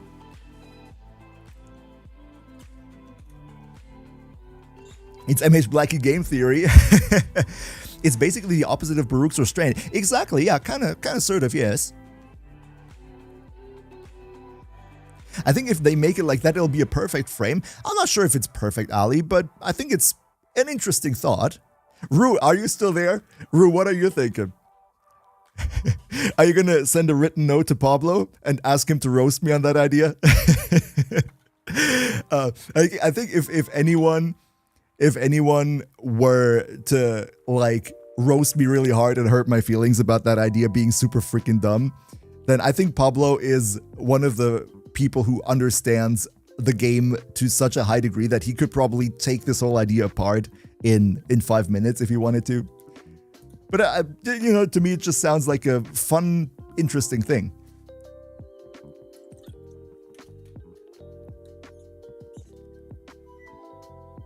"50% of the meter is not 50% bonus damage." Yeah. That is... But the thing is, like, visually speaking, the numbers at the meter are... Isn't it that the numbers at the meter are actually the bonus damage that you're getting and not the like fill status? But I agree, right? 50% bonus damage is not the meter half full, it's the meter 16% full, right? XPC, what's going on? Welcome. Is one of those things that need to be tried out? Yeah, sure, it needs to be.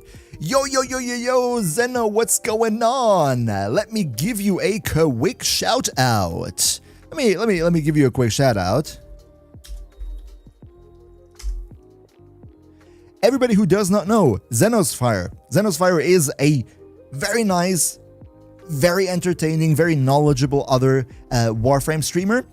You should check him out. Man's coming from Canada, right? So nice to listen to. Everything nice. If you like to get to know other Warframe streamers, make sure to go over and give bro some love. What's going on? You're just chill maxing. Oh, Rue's just vibing. That's fine. That's fine, man. That's fine. I appreciate y'all being here, honestly. I've been yapping on for over an hour now about the Valkyr Rework. I'm gonna be real. I'm not sure if I could turn this into a YouTube video. I'm gonna be real. I'm not sure if I could turn this into a YouTube video. But I just wanted to like share the idea with the rage meter because I think it's kind of fun. APFIX02. What a username. Thank you so much for the sub. Really appreciate it. Welcome to the crew. May I take this as an appreciation of the rage idea? May I take you as a connoisseur of rage gating then? Have so much fun with the emotes and with the loyalty badges. YouTube loves MS Paint. Maybe it does. Maybe I should try it. It's not MS Paint though, it's GIMP. GIMP is like the freeware cheapo variant of Photoshop, and I have never ever used anything else, right? All the other creators are using Photoshop and like super expensive software to make their sophisticated thumbnails. I'm like, nah. I've used GIMP since the age of 13. Not gonna change. Not gonna change that. You play Valkyr today only because of my video. Oh, well then have much fun with her. Much fun with her. GIMP is the MVP. Isn't it like that, Zeno? Isn't it? Adobe After Effects expert. No, I'm going with DaVinci Resolve. You know, stick it to the free software options. Oh, Rue, you're one of the OGs, Rue, with the Linux. You would get along very nicely with one of the friends with whom I started playing Warframe a while ago. He dropped out of Warframe, unfortunately, but he's also a Linux purist. You know, whenever I'm like, bro, I'm a gamer, I do a whole lot of stuff with YouTube and shit, right? Linux just is too much of a hassle for me to actually consider. And then he will be the one who says, actually, And then 2 hours passed. And I'm just like, why can't I just use Windows like I've always done? You know what I mean? I'm like a pesky casual when it comes to that. But I think, Rue, you would get along very nicely with him. He was playing Elden Ring on Linux. I think, I'm not saying that it's not possible, right? Because on Linux, pretty much everything is possible. You can just type in one line and delete your entire system after all. I just think that I'm too much of a casual. I'm too much of a user, if you want it like that, to actually wanting to go through learning a completely new operating system. That is also one of the reasons why I'm not one of these people who use the whole Apple environment for video and picture editing and everything. I think that there's a reason why a lot of creative people use Apple and Mac as their environment to do their artistic work. But I'm just like, I'm too lazy to learn something new. If it works, it works. You know what I mean? Never touch a running system. You can't do it yourself, Rue. Yeah, I kind of feel like the same way. Like my girlfriend has a MacBook, and whenever she like passes it over to me and she's like, can you do this and that? I'm like, where do I need to click? Why doesn't it work? But I clicked here. Even on her iPhone, I'm like, what button do I need to press? Like, why did it do that? Why did it do this? But like, why? Switch to SteamOS. Okay. All the important stuff ran just, wow. That's interesting. That's really interesting.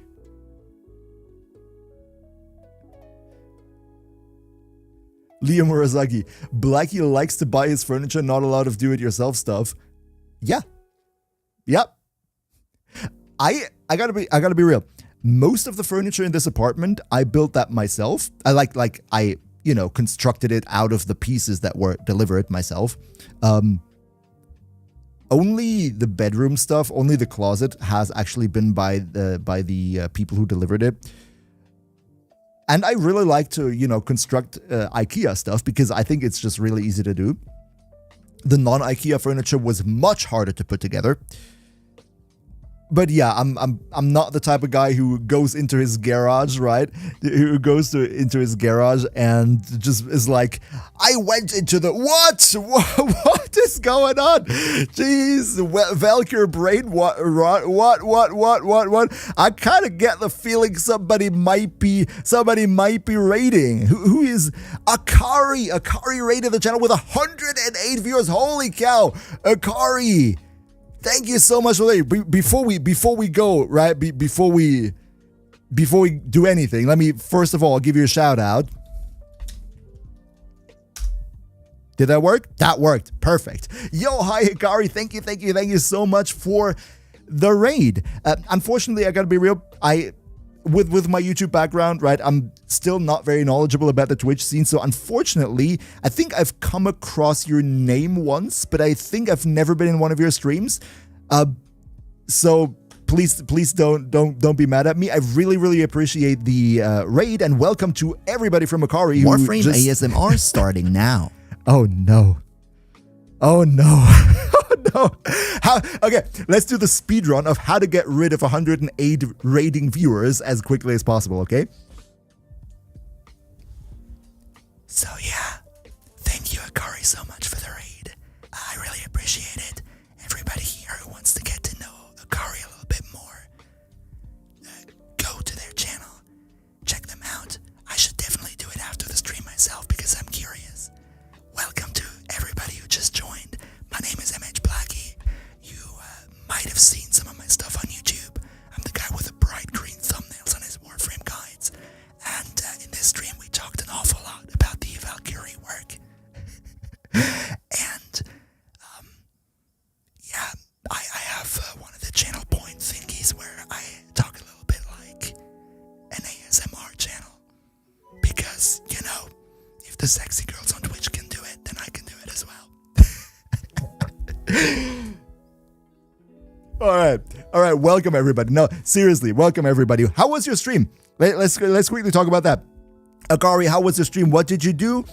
How was it? Did you enjoy your time? If I miss any chat messages, chat is of course going crazy right now. MLG commentator starting now. I need to drink first. Y'all just saving up those channel points for that. Ah, God. Who needs a voice anyway, right? Okay, MLG commentator.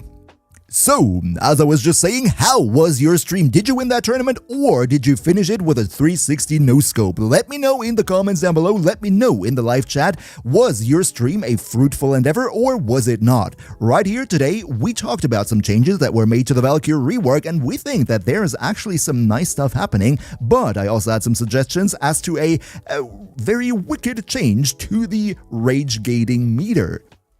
Anyway, later in the stream, we're probably also going to actually play a little bit of Warframe, getting some kills, getting some headshots in, and hopefully bringing some Coda Lich weapons home. I'm sorry, friends. I'm just a little bit overwhelmed. The MLG was probably not that good this time.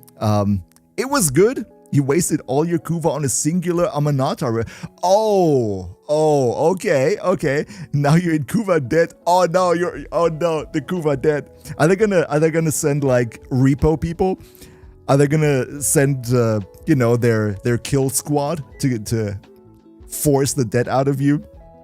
Funny thing is, actually, I got my 1,100th login today. And I got a 50,000 Kuva cash as a reward. If I could, I would give it to you so you can get rid of your debt. But did you at least get a good ribbon? That's the good question here. The ASMR to MLG is wild, isn't it? Yeah. I should probably brainstorm some better MLG stuff. Like the ASMR is usually fine, but I should watch some more, MLG meme compilations to come up with some new ideas there. DER sending a pipe bomb. Oh no. Oh God. Rue, are you gonna do that? Rue, are you gonna do that? Amanata Dispro breaks your heart. Is the Dispro still that bad? Because I don't think the Amanata is used all that much. I think it's still at a relatively low Dispo because it's a recent weapon, right? Or is the Amanata really used that much? I kind of always overlooked it, to be honest.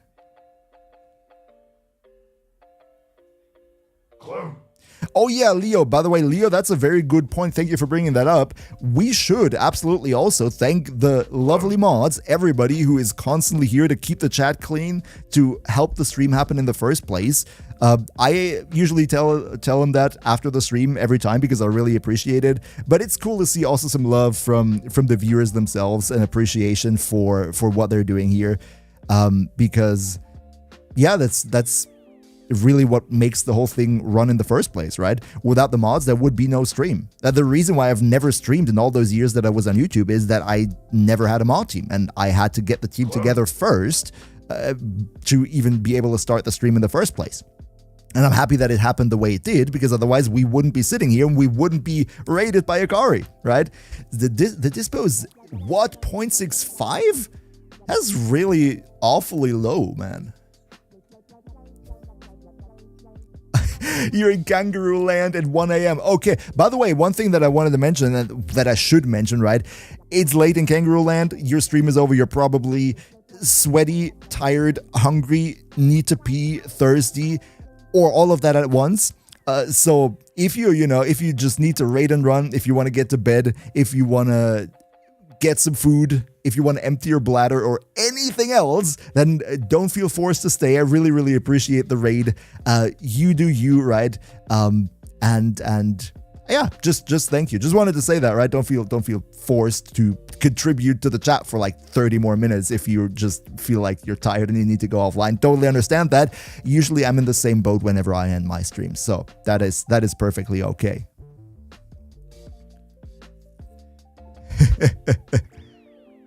This year TennoCon will Hive Valkyr Prime take it about... Do we already know which rewards will be in store for us at the TennoCon live stream? Which drops we will get for watching? Last year it was Saren, I remember that. Because I happened to make a Saren guide relatively soon before TennoCon. And like it just got a lot of views after the TennoCon stream.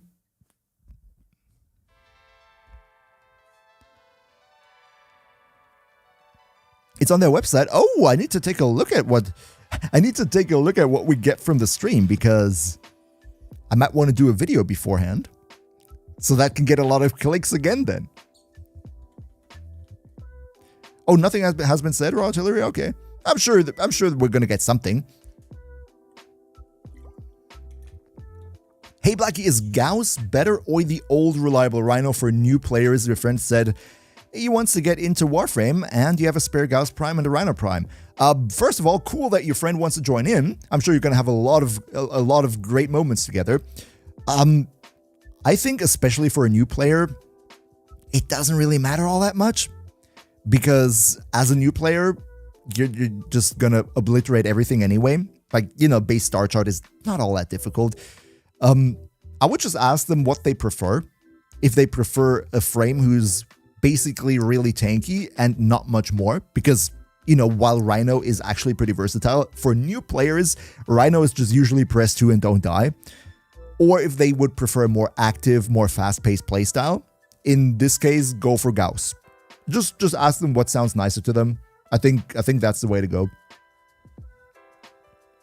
Why not both? Ananasi. By the way, welcome Ananasi.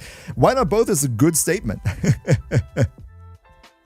Do you have any Archon charge tips to use with Gauss? Oh, that's a good question. Whew, with Gauss, maybe duration? I don't know what did I say in my Gauss guide. Gauss guide is also relatively old by now. Let me actually open the game for once, right? We're done with our Valkyr discussion anyway. So let me open up Warframe, right? It's a Warframe Mouse stream. locked. Twitch might actually, you know, get mad at me. Twitch might actually get mad at me for having Warframe as the game that's being streamed in the stream details, and we're half done with the stream, and I haven't even opened Warframe just yet. Mouse unlocked. Let me log in here. Let me switch off the music. Let me switch the scene. Warframe in-game. I said Warframe in-game. Yeah, there we go. Perfect. We live. So, friends.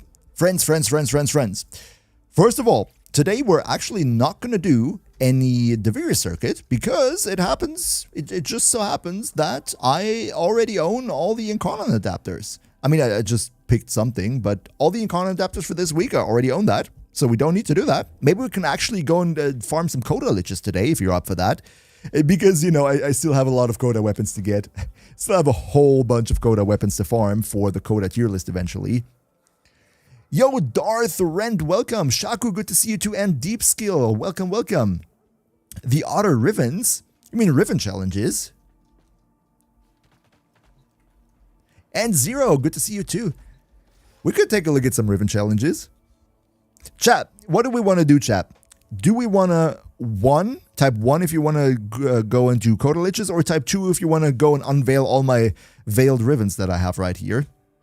I'm up for everything, honestly.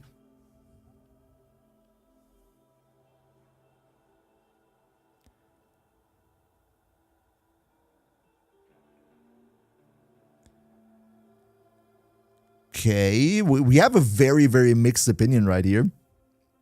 It really looks 50-50 between Riven and Coda Lich. Oh, Otter, you mean in the circuit? There are Rivens to be earned, sure. But I think I really need those Coda weapons more than any Rivens from the circuit. Riven Gacha, oh god. The problem with Riven Gacha is that I don't really have a lot of Rivens that are unveiled and need to be gacha'd. You know what I mean? I do have an Okina Riven. Huh. Isn't Okina and Konan pretty good? Maybe I should invest some Kuva into this one here.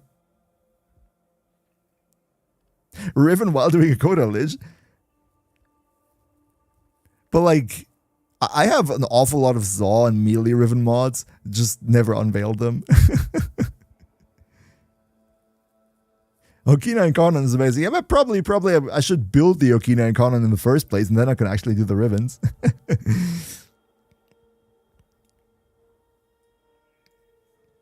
Yeah, but like I don't have any like really crazy busted ribbons like Torrid with 3 positive and 1 negative stat or something.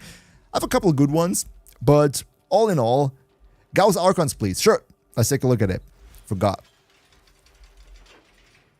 I have, oh yeah, I have duration on it. So yeah, I went with a lot of ability duration on Mr. Gauss here. I'm not saying that this is the objectively best thing to do because, as I said, my Gauss build is a little bit old now. I haven't really looked into whether it needs to be adapted to the new realities on the ground here in Warframe.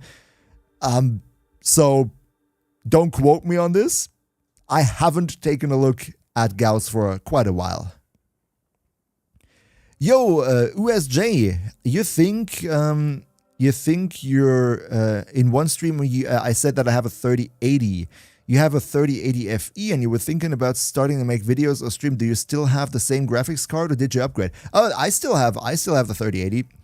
I still have the 3080 in my system, and right now I can actually tell you what it is doing right now. My 3080 is currently sitting at a very chill 40% load.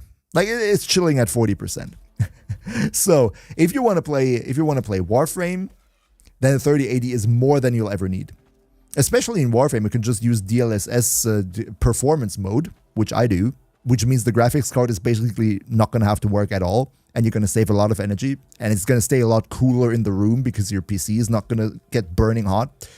And to be 100% honest, you do not see that there is upscaling involved here. You do not see that this right here is DLSS freaking performance mode, right?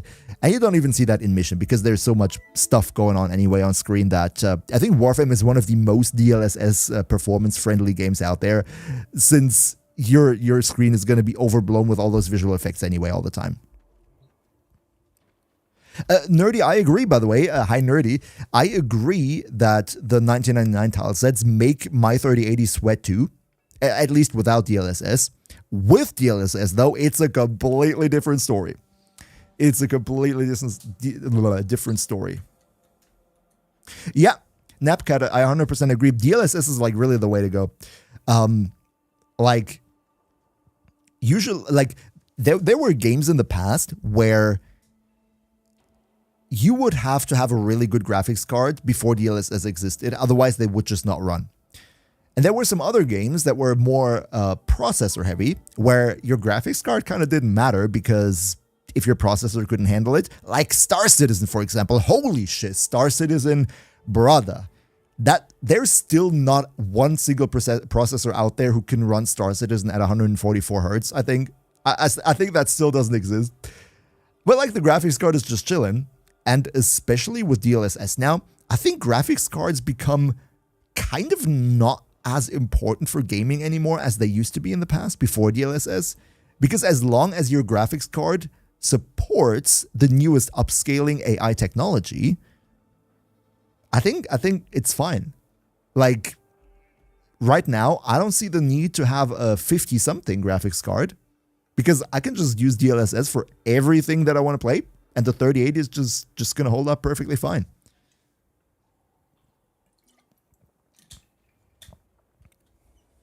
In the TennoCon teaser, there is so much, it's crazy. Oh, 4K monitor. I have a ultra-wide 3440 by blah blah, like 34 by, no, what was it? Like the freaking ultra-wide one. It's not a 16:9, it's an ultra-wide. It's very good for video editing, by the way. And funny enough, I only have one monitor. I don't have multiple monitors. I only have one. And I have the stream chat open and the OBS open and the Warframe window as a 1080p open. All on one monitor. I've posted that in my mod Discord once, and then people were like, bro, what are you doing? We need to buy him a second monitor. Are your games full screen and ultra wide too? Depends, Chicken Teriyaki. If I want to like really immerse myself in a game, I do that. Especially with Star Citizen, I usually do that, like maxed out, full screen, everything. But if I want to play something like Warframe while I watch YouTube, I just play it in a 1080p window, have YouTube on the other side, and chill. We need to buy this. No, I don't need another monitor. It's fine. It's fine. Ultra wide is good. It's just the problem is that my ultra wide is from Xiaomi, which is actually one of those Chinese companies that actually makes like some high quality stuff. But unfortunately, I realized that my task bar at the bottom kind of burned into the monitor. Like if I were to put like a full screen image of just a white background on the monitor, you could actually see the shadow of the taskbar because that has burned into the panel. Since, you know, if you, like for some monitors and also TVs, if you just show the same image at the same position all the time, it's like going to burn into the monitor or the pixels or whatever. And that's the problem that I currently have. Like, that's hella funny, actually. When I upgraded my PC last year and I reinstalled the Windows and everything, right? I didn't even have to struggle to recreate my desktop the way that it was before, because I could just give a white background and I could see the shadows of all the positions of all the icons as they have been for the last 5 years and put them in the same position again. I didn't even need to take a screenshot to recreate my old desktop 100% the way it was on the new system, because it was just physically burned into the monitor. And it's fine. It's fine. Oh man. It's fine. It's a Xiaomi. I bought it 3, 4, 5 years ago. It was 300 something bucks. You know, if it lives for another 1, 2 years, I think for 300 bucks, you can't complain. Revenant is the best Warframe. Yes. Yes. If you want to hear me say yes out of context, just type in the chat, Revenant is the best Warframe. Friends, how about we take a little look at viewer fashion, viewer builds, you know, as we usually do, because we didn't have all that much time on Monday since we were doing all the Archon chart stuff.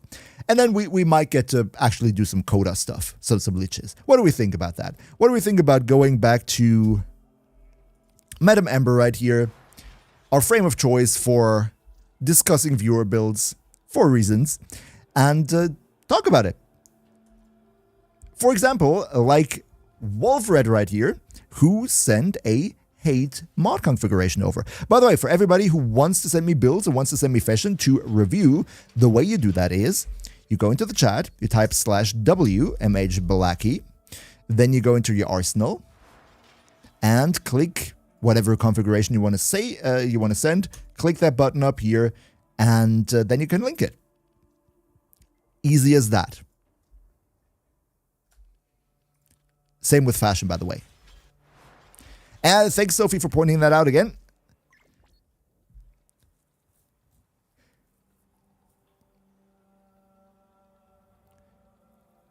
$10.801, welcome to the stream, by the way. So let's take a look at the hate right here.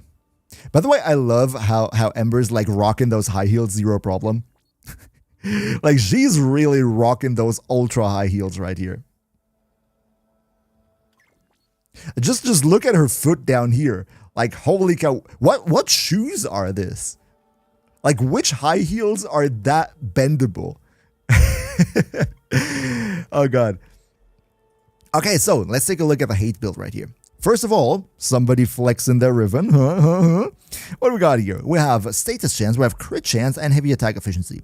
Okay, so what else do we have? We have Sacrificial Steel, Sacrificial Pressure, Gladiator Might, Smite Grenier, Blood Rush, Organ Shatter, Melee Prowess, and Corrosive Damage from Melee Exposure right here that is probably currently covered by my camera. So this to me seems like it is a light attack build that goes into Tennokai for the heavy attacks, which I think is a pretty cool way to go about doing direct damage to Grenier. With Arcane Strike for the attack speed, okay. Do you use it as an Incarnon? Because that would be the interesting question here. I think overall, I would go for Condition Overload or Prime Pressure Point here, because I genuinely think that Sacrificial Pressure is not all that good of a mod, even if you do combine it with Sacrificial Steel, but that's my personal opinion. I also think that you don't really need melee prowess, I think. You could use a 60-60 mod with some other element that gives you 60% instead of 90, but therefore another element on top, which would further contribute to Condition Overload if you put that in here. Or if you really go for pure status chance, go with Weeping Wounds right here, because you already have Blood Rush, you're already going for combo, so Weeping Wounds will definitely give you more status chance. But I would probably actually double down into maybe more damage, because you're already having like status chance on this one. Just some thoughts from my side. But thank you for sharing. I think overall you have a very good Riven right there. If you're a Valkyr main, you haven't been on for a few months, so you can't wait to test out a rework, well, that's actually a cool positive view. I've heard a lot of people who got really mad about the Valkyr rework. I can understand some of those points. But it's also cool to hear that there are Valkyr mains out there who actually appreciate the changes. You're supposed to look at the hate. Yeah, exactly. We're looking at the hate. We're not looking at the Ember. No. Like, I'm gonna be real. The reason why I look forward to the next update is the Valkyr heirloom. So we can replace this Ember skin in the background for our skin discussion. We could just replace this view right here with the Valkyr heirloom. Excalibur Umbra look from Sunny Boy. Oh, that's a very bulky one, right? That's with the Grineer with the Wolf of Saturn 6 armor set, isn't it? Yeah, that's the Wolf of Saturn 6 armor set, which looks very, very cool. Like, he looks very bulky. It's like Excalibur freaking hit the gym, skipped every single leg day. By the way, I need to let me show you one freeze frame. I forgot which song it was. Like, there is a music video from a German rapper called Farid Bang. I'm getting somewhere with this, okay? Hear me out. I'm getting somewhere with this. There is a music video, I forgot which song it was, otherwise I would show it in the background right now, from a German rapper called Farid Bang, and it starts with Farid Bang being in the gym on the leg machine actually doing leg day. And then he sees from the corner of his eye when his bro comes into the gym, and as he sees this, he panics because he doesn't want to be caught doing leg day, right? Because you're supposed to skip leg day. And then what he does is he jumps off of that machine and just lies down into the machine in reverse to do the leg lifting machine with his arms. So to make it look as if he was training arms with the leg machine so that his bro doesn't call him out. And this is what this Excalibur looks like. This is what this Excalibur literally looks like. This is the Farid Bang leg machine Excalibur. I think we should officially call him that. He looks awesome, Sunny Boy. Thanks for sharing. Thanks for sharing. Oh, man. Bro, it looked like you were training legs. Does anyone, any of the German viewers here, do any of you know which song from him that was? Which song was that?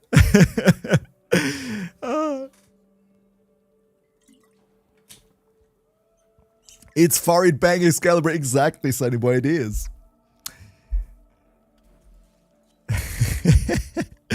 Massive downgrade. Oh, man. Oh, man. So I have a Gauss Prime right here. Let's take a look at Gauss Prime. Oh, God. Like, if you come to my streams, you just gotta expect brain rot. That's just what you get. That's just how it is. That's just how it is. Whew. I need to catch some breath, man. So, what we got here? We got Gauss with duration, which is fine. Arcane Aegis for the shields. It's a shield. Is this a shield gating Gauss? Because you're gonna have a rolling guard here with Arcane Aegis. Kind of sounds like a shield gator. A lot of duration, faster flight. Yeah, this is 100% shield gating Gauss. This is 100% Kai tactics from the Excalibur video. Welcome, Tenno. Our numbers grow. Krillta93, thank you so much for the sub. Big Yarly hearts go out. Thank you, thank you. do you also listen to Farid Bang?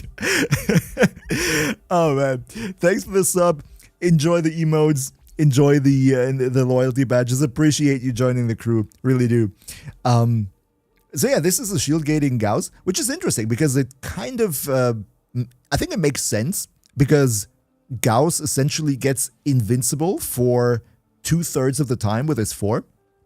And for the last third, you're just going to have Fast Deflection, Vigilante Vigor, Arcane Aegis, Rolling Guard, all the duration for the shield gate, right? So I think that's actually pretty decent. Like, I think that's really good. Regarding strength and efficiency, you don't need that. Let's be 100% real. You don't really need that. Sure, you would get more damage output, but damage is, as we said earlier, never really the problem anyway. I think it's cool. I also appreciate the fact that you're running preparation because I think preparation is wholly underrated. Like the convenience that thing gives you, it is perfect. The 2 shield gate mods and arcane, I put 3 because I don't know what else to put. Okay, so it is shield gating. I think it's a pretty good shield gating setup. Not gonna lie. Never really played shield gating on Gauss myself, but I think it's good. You're missing Archon Vitality. I think you don't need Archon Vitality on this Gauss because you have a 34% range, so I don't think he's meant to use Thermal Sunder. Just watch the... Did they drop a new TennoCon video today? Because everybody's talking about the new TennoCon video. Have I missed something? Have I missed... Wait a second. Have I missed something? Videos. 47 minutes ago. I missed that. Okay, you know, screw the builds for a second. Screw the builds for a second, brother. We're gonna have some more shit to react to. Screw the builds. We're gonna react to that now. Hold it right there. We're gonna get back to it. I haven't seen the freaking TennoCon video. I want to see that. Chat, we want to see that. Told you twice, brother, Sunny boy. Chat is exploding. I probably just missed it. I'm sorry. I'm sorry. Let's do some. Let's do some reaction on the TennoCon video, shall we? Let's see. Yeah, I'm curious. What is going on? Hype train. Mizuku 43 sub to the channel. Oh god, it is that time again. It is that time. You know what? You know what, fam? Mizuku, first of all, you know, big Yarly hearts go out to you as well for joining the crew, my friend. I think I just can't help it. I have to go bling mode again. It's the hype train. What am I supposed to do? What am I supposed to do? Give me a second. Let's go with the bling. Let's go with the prime bling from the Lisette Prime and the hype train. With the Canada necklace, the definitely legally distinct Canada necklace right here. Money boy. Steige aus dem Bett, dreh den Swag auf. Yeah, exactly. That is my bling hype train money boy style. Jeez, this glasses is screwed up. Let me clean that. I can't even see the video with those glasses.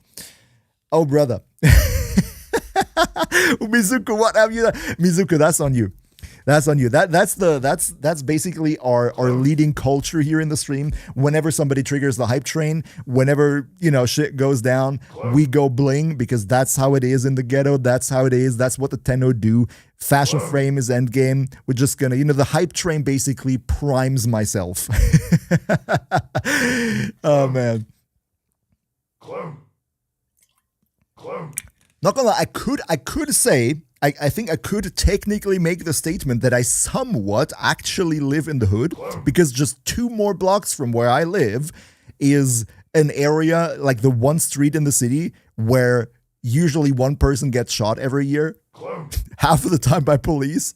The other half, it's just, I don't know. You read it in the newspaper. You know, like once per year, I'm like, why do I hear fireworks? Is it New Year again? No, it's not New Year. And then the next day it's like, oh, another person got shot in that street. I was like, it was not fireworks. It was not fireworks. No, but like, I'm just exaggerating a little bit. It's not really that dangerous here. I'm gonna keep it real. Let's react to the actual TennoCon thing, shall we? Webs Gaming, bros looking like when I head out to church. What? You go to church like that. Hey, you gotta have the bling for the church. You want to look the best in front of the Lord, after all. Nerdy. It's just once a year. German ghetto can't keep up with the fatalities in Compton, man. It's just not like that. Dash AOV, yes, the Tau Forge red one stolen. That's one of my favorite emotes. Not gonna lie. But let's finally look at the video. Welcome to TennoCon, the first ever event of its kind. And my freaking video is frozen again. Why? I'm gonna be real. There's some weird interaction between Firefox and my streaming software where whenever I have the chat open, my video freezes, which is weird. Welcome to TennoCon, the first ever event of its kind. Here we go. So that's a review of all the previous TennoCons. Happy 10 years. Thank you. All of you. All the cosplayers. The first ever. Oh, the Tenno concert, right? I'm hyped for that. I'm hyped for the Tenno concert. Some classic giveaways. Oh, Valkyr Prime is going to be a giveaway. People from Good. Argentina to Japan, from Singapore to Utah. Wait, brother. New armor set? Is that a new armor set for Excalibur? Or like a new armor set in general? Have we seen that before? Is it a return of an older armor set? That's a sentient armor set, isn't it? That's kind of cool. I like the chest plate. Like the shoulders are a little bit like toned down, right? A new one, okay. The Nactavire armor set. I think I would try this on Caliban, our sentient Warframe. It's Tau. I'm still curious, right? I'm still curious if we're gonna see some Warframe update with Tau related stuff this year, because like they're dangling that carrot in front of her face so hard, like with Isleweaver now, which did not turn out to be the Tau the Tau update. Could this be it? Could there be like a big TennoCon announcement where they finally announce that we're gonna go to Tau? I'm gonna die on that hill. At one point, we just have to get this. It's slightly different. It's Tau. Proto already good. Yeah, it's a nice armor set. Like, I'm gonna be real, I'm not completely blown away by the fashion, but I think there are some Warframes who can make great use out of this. It is Tau Raw Artillery. I would love this. Chad, would we love this if they actually announced at TennoCon that the end of the year, the big next update is going to be Tau? Type 1 in chat if you would be absolutely omega hyped if they finally bring us to Tau. And type 2 if you're just objectively wrong. A lot of ones, that's cool. Yeah. That would be fantastic. 100%, I agree. There's a lot of ones. For everybody who's not typing 1, I'm going to quote that Eminem meme. I know it's your opinion, but your opinion is wrong. Oh, man. Yeah, I would love Tau, not going to lie.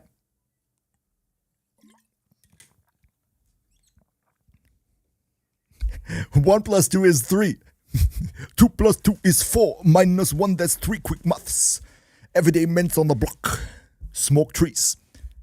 That, by the way, that's a reference that young people will probably not get because we're already that old that young people do not know what Men's Not Hot is.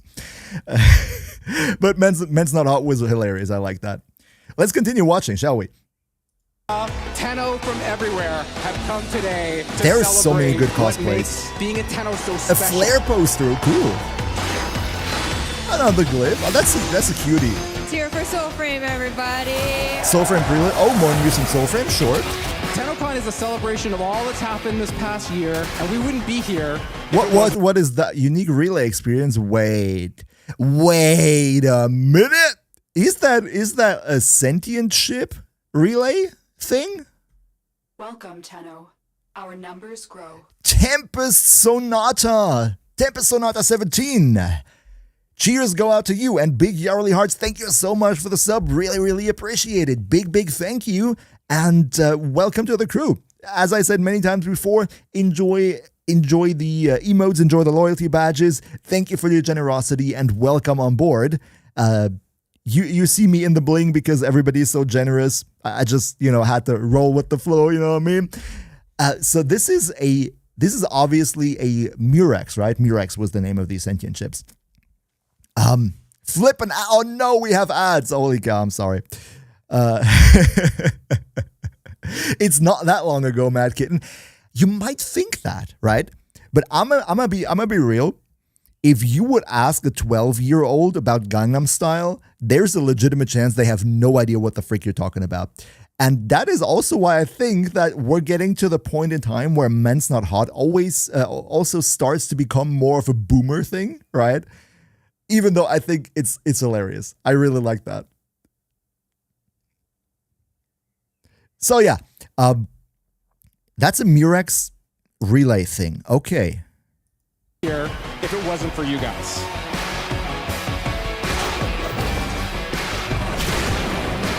Javiri? Oh, that was cool. The stalker, right? Right. The stalker high-fiving the little girl. That's cute. Right? That's the next generation of Tenno right here. That is such a cute freeze frame right here. That is so cute.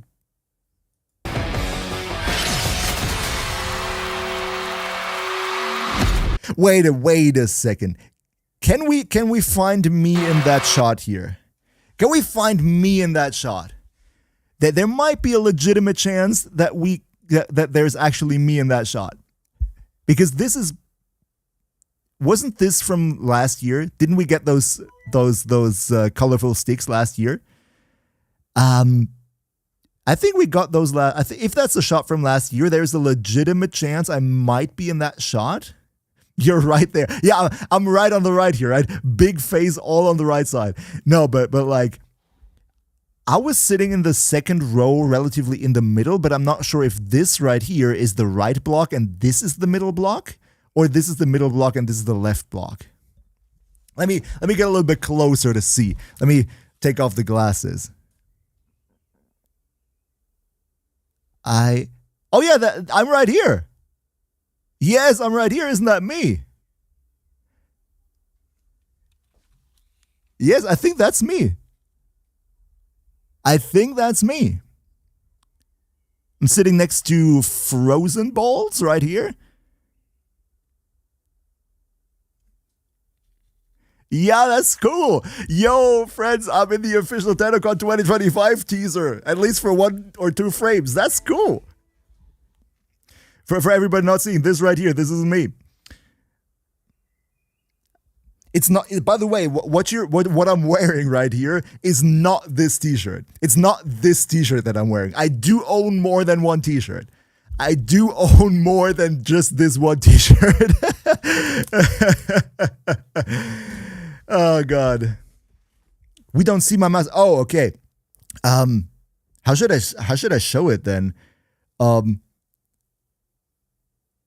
should I show it then? Like relatively in the middle. How can I show it without my mouse showing up? Wait. I'm gonna do it very creative now. My face is right here. This dude here. Also wearing a dark green t-shirt. That's me.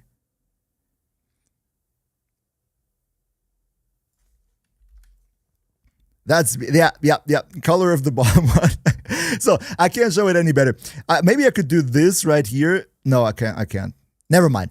I was there. I'm happy about it. That's cool. Let's go on with the actual thing.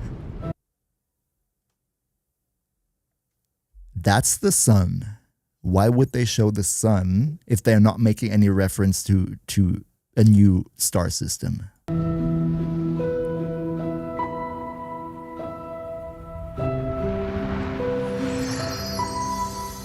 Yeah, okay. I think I would be gravely wrong if these shots here were just casually integrated there to be like, yeah, we have the solar system here. Duh. Like, why would they show the solar system if they're like not doing anything with it. Maybe it's just the hope speaking. Maybe. But I'm going to be real, like, there are a lot of hints that kind of, sort of seem to suggest that we hopefully go to Tau. Watch live on July 18th to 19th. Oh, we're going to get those headbands again, right? That's all right. That is all, apparently. All right, friends. What do we think? Let's quickly get back to Warframe in-game. And let me also take off the hat and the bling because it's getting really hot in here.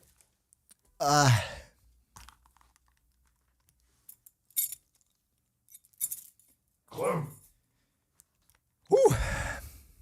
Let me close that. Let me open the Warframe and the chat. Where are we? Here. Perfect. It's Tau, it's happening. I hope it's happening. 100% new planets or star system, nerdy. Yeah, if they weren't at least adding something with the star chart, if they were to do nothing with the star chart, I think that would be kind of misleading there. Like, they're going to do something, right? They're going to do something. They're definitely going to do something. And by the way, raw artillery, I didn't see it. It didn't show up apparently, but thanks for the 50 bits. I just saw that. I just saw that bit icon next to your name. Thank you so much for your generosity, man. Really appreciate it. Earth 2? Nice cap. Thanks, Daniel. Thanks. And 1,000 hours of new content. And that would be great, Sonny boy. That would basically cement my career for the next 5 years. I'll be totally up for that. Nice red dots on my forehead. Yeah, that's from the cap. That's from the cap. I did not convert to Hinduism. Is Hinduism the right word?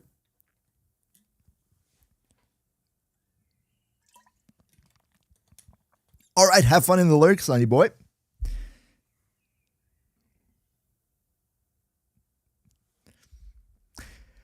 All right, friends. That was awesome. That was a very interesting, very awesome teaser. Didn't reveal all too much, right? Didn't reveal all too much. But I hope that we're going to see a very cool new chapter somewhere out there in space. And I think there is a good chance that this is exactly what's going to be shown. I'm also happy that we know which Warframe will be included as a drop, Valkyr, which is nice because I'm going to make a Valkyr Rework video when the rework comes out. So that means more clicks for my video when TennoCon drops. Mr. Ali, I start to hate when Blacky dodges my jokes. Mr. Ali, I'm sorry, what did you say? I'm not dodging your jokes. It's just that, you know, chat is going a bit crazy. Lone Eagle, did you see the giveaways for TennoCon? I mean, we saw what they were showing in the teaser, right? You get a Valkyr drop and a glyph and some, like the poster from Flare. Are they going to make Steel Path 2? That would be cool too. Would allow us to farm resources in the Endo even better. Oh, can you imagine Vodyanoi on Steel Path 2? The Endo drops, brother. That would be crazy. Ooh, oh, great skin, Mousy. Mousy Cutie 69. I think that is the perfect username to go hand in hand with this Ember skin. 100%. 100%.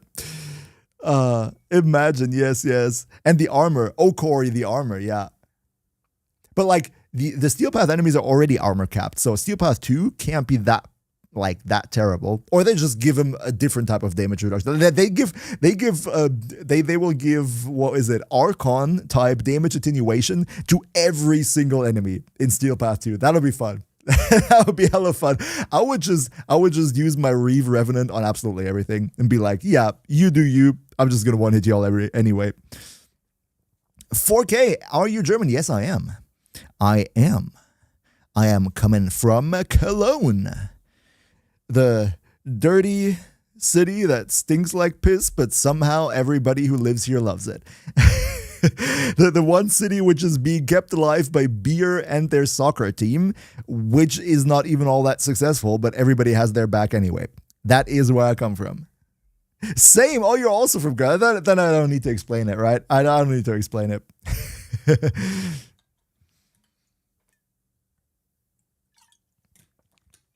So yeah, how about we actually get back to what we were doing earlier, right? Reviewing builds. That was what I actually intended to do. I made it till the second build and then, you know, shit started to go topsy-turvy.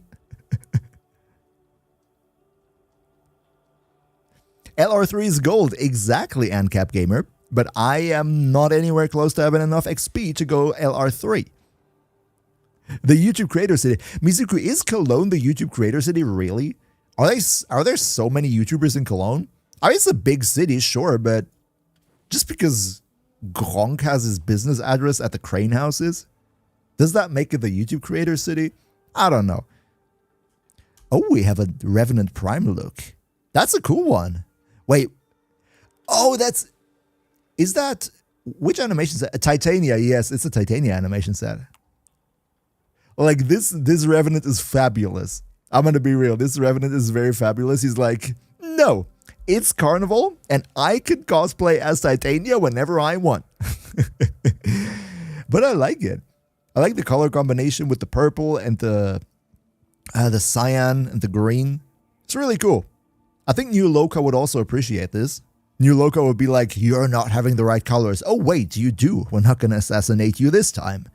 And then Revenant will be like, yeah, you wouldn't have assassinated me either way.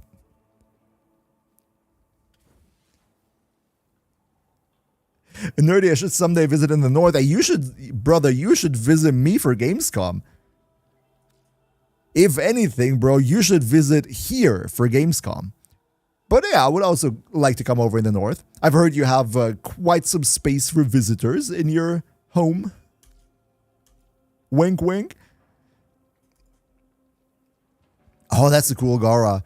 I like the color contrast with the gold yellowish and the purple. In general, I really love contrasting colors. Red and green, not necessarily, but yellow and purple work very well together. Frick Gamescom, yo mama, brother. Gamescom is cool, man. That's a typical take from you northern Germans, where like you have one house in the middle of nowhere, and then you look till the horizon and there's no other person, no house, just an empty field. And once you go to the horizon and continue watching to the horizon, it's still the same field. And you're like, no, I'm not going to go to Gamescom. It's so densely populated there. I just do not feel comfortable.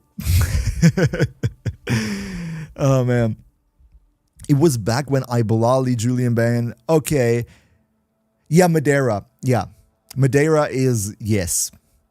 Not gonna lie, one of my friends was on vacation in Madeira last year, and he was like, it's very beautiful there. You should consider going there because it's great tax-wise. And I considered it for one moment, but then I was like, nah, it ain't worth it. It ain't worth it. By the way, I love the Gara look. It's really cool. Thank you for sharing. But the quietness, the bird chirping, the feel, I get it, man. I get it. I also appreciate the bird chirping. I'm going to be 100% real. I would also much rather live in a place where I'm not hearing drunk people on the street 24/7, because that is kind of my reality right now. But yeah, I would probably prefer that over my current situation too. Oh, we have a Phantasma. Let's take a look at a fantastic Phantasma. By the way, for everybody wondering, there is no Arcane installed, so my camera is not blocking anything. So what do we have here? We got Punch Through, okay. Galvanized Savvy for the direct damage per status type. Point Blank. Shotgun Barrage. Sinister Reach. Incendiary Coat. Galvanized Hell. And Corpus. Okay, so first thought would be maybe invest one more Forma to be able to put Sinister Reach actually in the Exila slot, because it's an Exilis mod, and you really lose out on a lot of damage if you use an Exilis mod in one of the base 8. You know, I would much rather just not have it here. We do have the Heat right here, which is cool. And I also appreciate the fact that you're going for a faction damage mod because it's, you're going to deal a lot of heat status effects. I would put an Elementalist mod onto this because this is a heat DOT build after all, right? You have a lot of fire rate, a lot of status chance.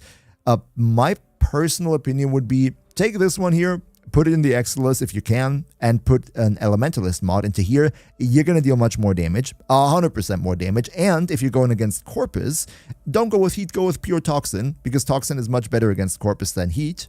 And use the Heat version here for Grenier. That's my 2 cents on that build. Hope that helped. I mean, I hope you're still there because it's been like 2 hours since you posted this, probably. Is there drunk people in the streets? They can't drink at home?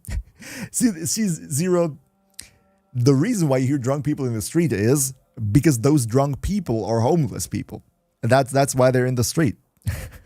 And that's why they're probably also drunk. That is what's happening. Your ideal place to stay is to have a house near the river, best place to stay. Yes, Raw Artillery, I would love that. In general, I would love to like have, ouch, that microphone arm one day, I'm telling you. I would love to have a house in a somewhat small town or village that is at max 20 to 30 minutes away from the next more densely populated population center, so that I would have, the quietness, the forest, everything.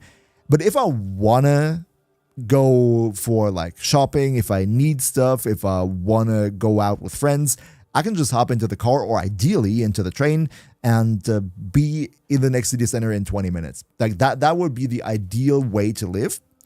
Problem is that this is the ideal way to live for like everybody, and that's why it's not affordable. That's the little bit of a problem.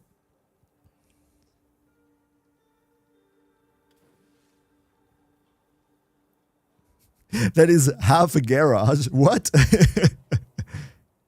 Oh yeah, Raw Artillery. I do prefer a car too for the convenience. But if I want to go out for drinks with the friends, then the car is not really an option. That's why I'm saying ideally train.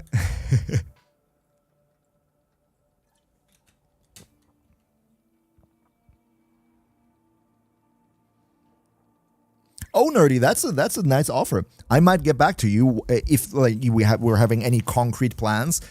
Right now, not really.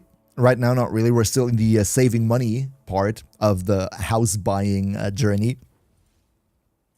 What do we have here? Ooh, we have a dark color. This gives me... Oh, what was this game called where you're Darksiders, right? This gives me Darksiders vibes. Am I the only one? This kind of gives me Darksiders vibes. I like it. Nvidia will also like it.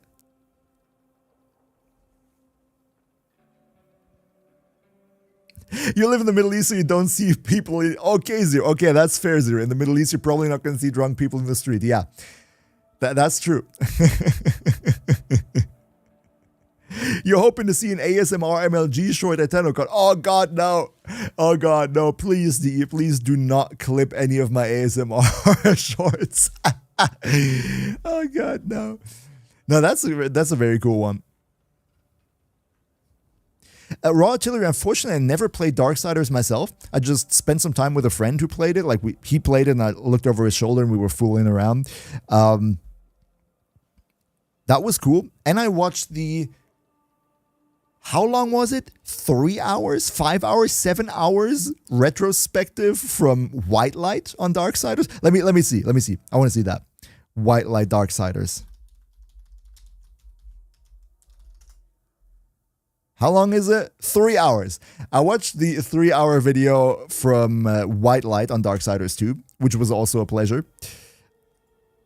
That is my experience with Darksiders so far. But I do like the Curlerva look, though. I really do like it. Yareli is... What a username. Oh, what a username. I think somebody is eating good since... What was it, last week? The week before? I think somebody here is eating very good right now.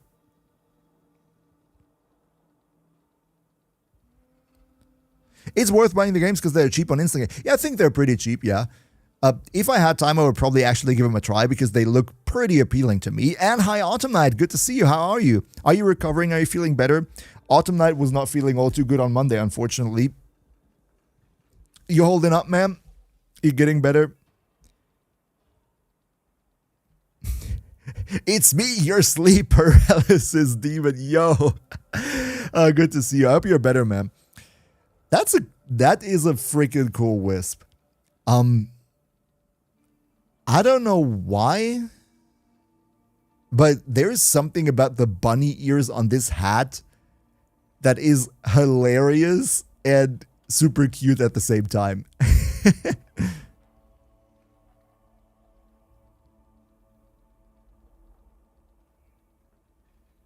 You're not 100%, but you're good enough to function. I mean, that's definitely the first step. But Autumn Knight, make sure that you don't overstress yourself so you can actually fully recover, man. This really, Raw Artillery, this year is going to be a new Darksiders game? That's been a long time, right? Is it going to be a good one, or is it likely going to be just a crappy third title like, I don't know, Borderlands 3? No, I like the way, especially like the what is it, the ephemera? No, not the wings. Like this sort of polar light looking thing on her wings. Is that part of the wings themselves? Anyway, it looks really good. I like it.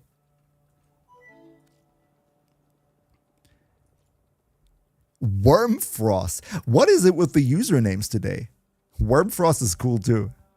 Look, Revenant Prime. Ah, Le Revenant Prime. The red is really eerie on his Sindana in general, on his look. I'm going to be real, I'm not the biggest fan of the skin overall. Of the, what's the skin even called? What is the skin even called? I know I have the skin because I use the Sindana from that skin. It is the Mephisto skin. Yeah, I'm going to be real. I'm not personally not the biggest fan of the Mephisto skin because it just looks so human, if you know what I mean. And also the Mephisto helmet, I just personally don't vibe with it all too much. And that's as subjective as it gets, of course, right? I can totally see why, people would think that the horns and shit, that it would look badass. It's just that I personally do not vibe all too much with this skin. But if you do, I think this is a devilish good looking Revenant. It's his best skin, you're crazy. Maybe I am. Or maybe it's your remaining sickness that is blurring your vision, Autumn Knight. Could that be? Could that be? Like early frames, the human look. Yeah, as I said, right? It's as subjective as it gets, right? I personally just don't vibe with it, but it is perfectly fine if you like it. And I think this is a very nice take on the skin. Why can't they give us some forma and a couple potatoes instead of a glyph and armor set? I think, yeah, that's a valid request. Yeah, no, don't really, like, there's not really anything I can say about it. I think most players would probably, especially the free-to-play players, would probably prefer forma and potatoes over an armor set. But I feel like that dropping exclusive cosmetics has always been sort of a thing that they do for events. So, yeah, I wouldn't be all too surprised about it, so to speak. Oh, Raw Artillery, thanks again for the 50. Really, really appreciate it, man. Thank you so much. Was I unlucky? I got a Riven for Hind, crit damage. Welcome, Tenno. What? Doobie Grinds, subscribe to the channel. Yo, Doobie Grinds, thank you so much for the sub. Welcome to the crew, and big Yarly heart goes out to you. Have so much fun with the loyalty badges and the emotes. And cool that you're there. So what are you saying, Tian? You got a Riven for the Hind, crit damage, chance, and recoil, and a Riven for the Quartak, crit damage, chance, and status. I think the Kuva Hind has enough crit for the Riven to be actually worth it. I think that's pretty good. I don't think you're unlucky at all. Yo, Thresher, what did you miss? Actually, unfortunately, Thresher, probably quite a bit. Because we talked intensively about the Valkyr Rework. We reacted to the TennoCon teaser. We even used freaking paint. Like, we went as who said it? We went full Pirate Software style and used used MS Paint on stream. Not technically MS Paint, it was GIMP, but it looked like MS Paint. But don't you worry, Thresher, don't you worry. The VOD will be up after the stream on Twitch, on YouTube. So you can always get back to it, right? It's all good.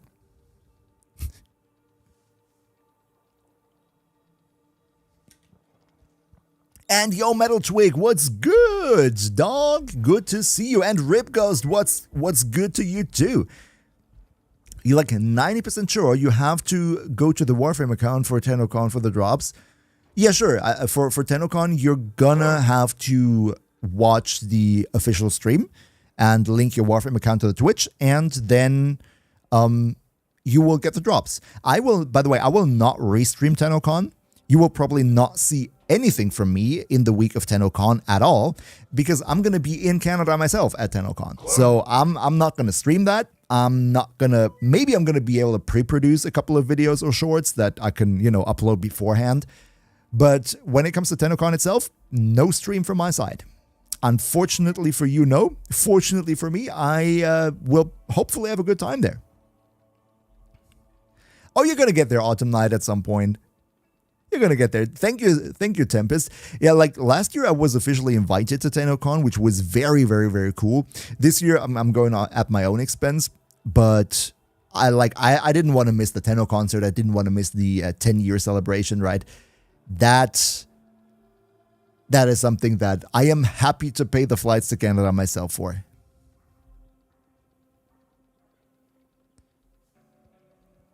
So let's look at some more builds, shall we? Coda Bass Assist. Okay. We have Primary Merciless right here. Damage, fine. Galvanized Acceleration. I think my camera is over all of this, right? Projectile speed, beam range, on kill, projectile speed, and beam range. I think that's a fine combination. Critical deceleration, galvanized savvy, sure, standard stuff. Primed ravage for more crit damage, galvanized hell, more multi-shot. Yep. Fire rate, elementalist, cold, and what do we got? Viral, right? No, magnetic. Sorry. So, I'm not 100% sure about the Coda Bass Assist because I've never played it myself, unfortunately. But are you really getting enough blasts out of it to justify going for an Elementalist build? That's the question here. I might be wrong, but I'm not sure with the status chance and the weighting with blast and magnetic, if you're really getting enough blasts out of this for Elementalist to make sense. Yeah, default, I'm also thinking if you want to go blast with the Coda Bass Assist, you probably want to have more blast than magnetic. The way it is right now, I think it would make more sense to put a faction damage mod in here instead of the Shotgun Elementalist. But that is just me, of course. That is just me. Yeah, that would be basically my take on this.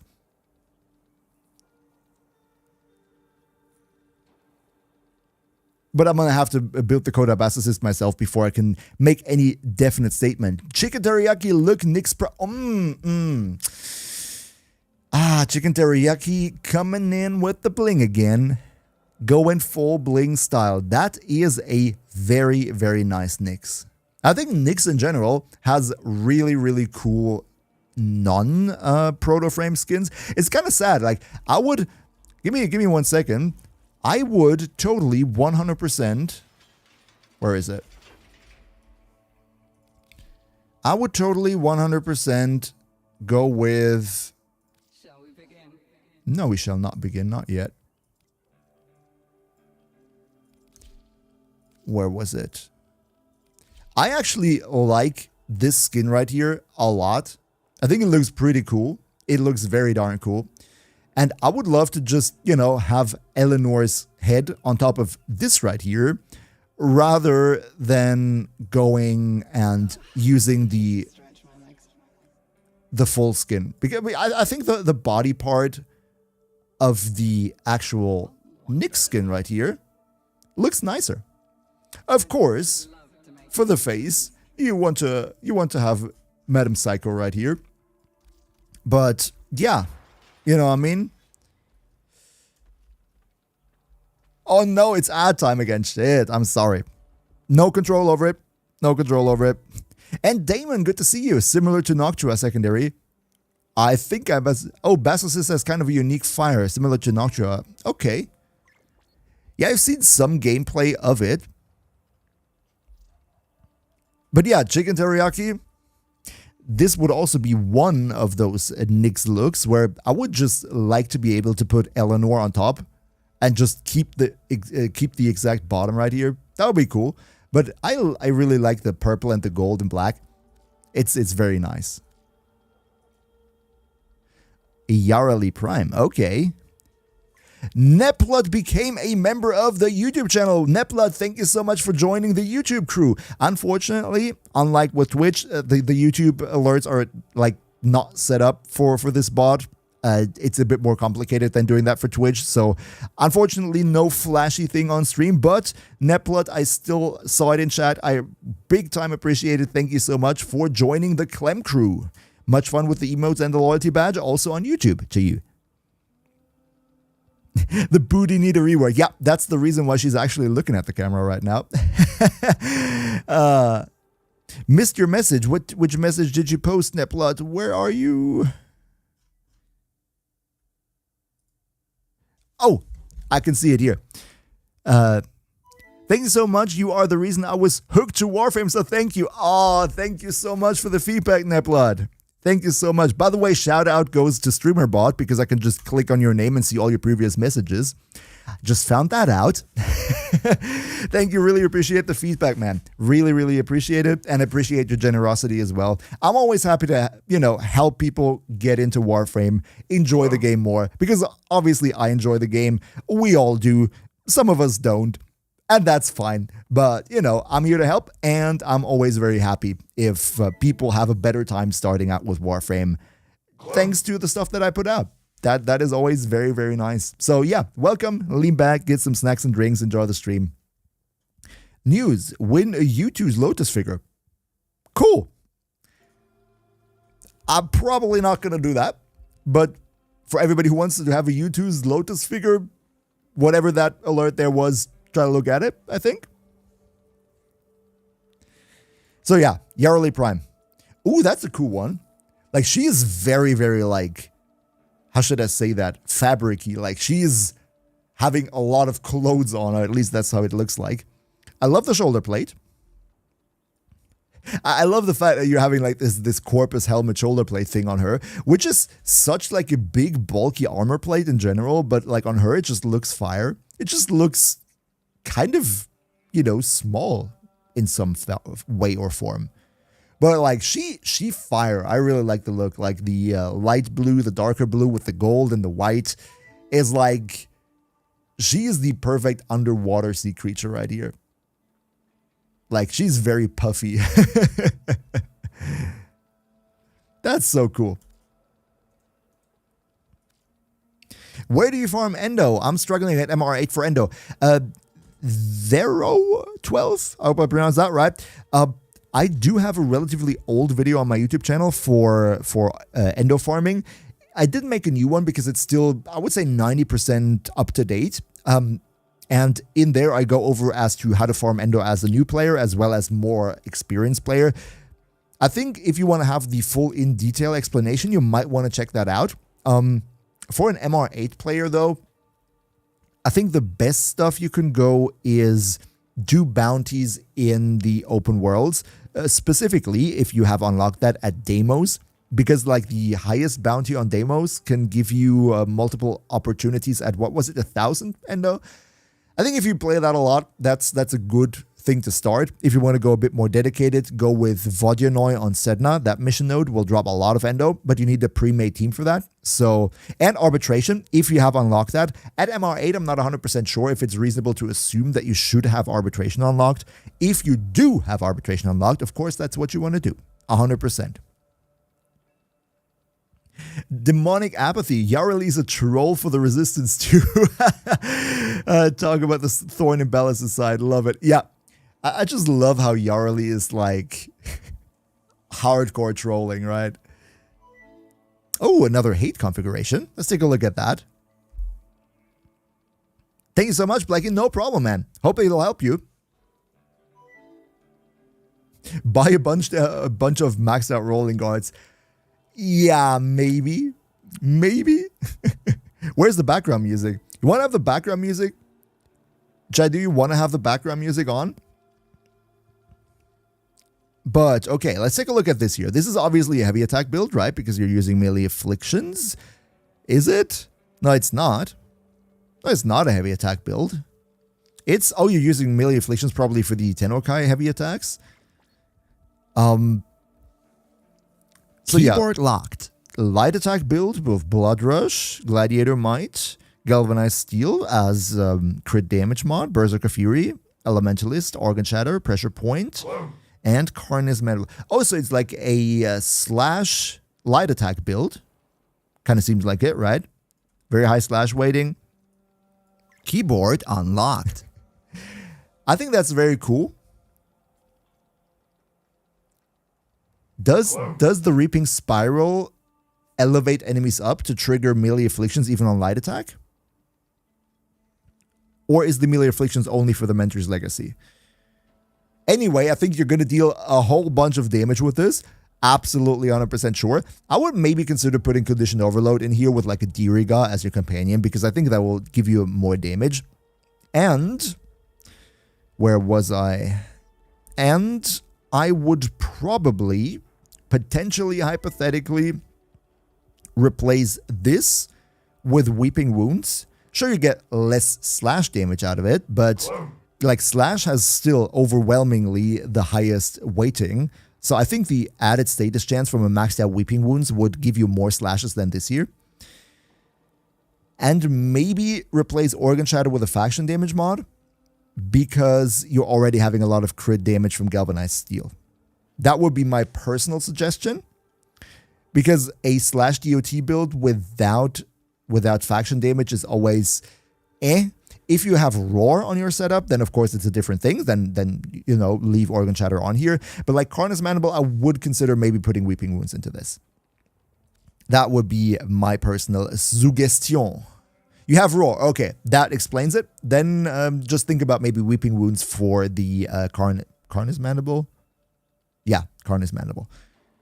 But overall, I think that's a pretty good build. I think that's going to deal some big-time bleeds. Not going to lie. Contrisks, welcome to the stream. See Calervo. Oh, okay, Calervo. So you got the crits and everything going. That's cool. Farid Bang as background music. Actually, I don't know if any of you knew it, but like a long time ago, I used to, for like 1 year plus minus a little bit, I used to be pretty active in the GTA San Andreas speedrunning community, because I am still obsessed with GTA San Andreas. It's basically been my childhood game. And in GTA San Andreas, there is like this one radio station where you can put your own music into a certain folder, and then it will play your own music in the game. And I had, on my old Twitch channel, I had this thing where my followers, like every follower, could pick one song to submit that I would put in my my custom radio station in GTA San Andreas. And I think there was some Farid Bang in there as well back in the day. Nowadays, I couldn't do that anymore because, you know, copyright, YouTube stream, blah, blah, blah. But that was pretty hilarious. That was a good old time. What type of Valkyr am I using? That is the Panzer. 100%. That right here is the Panzer Valkyr. He's so cute.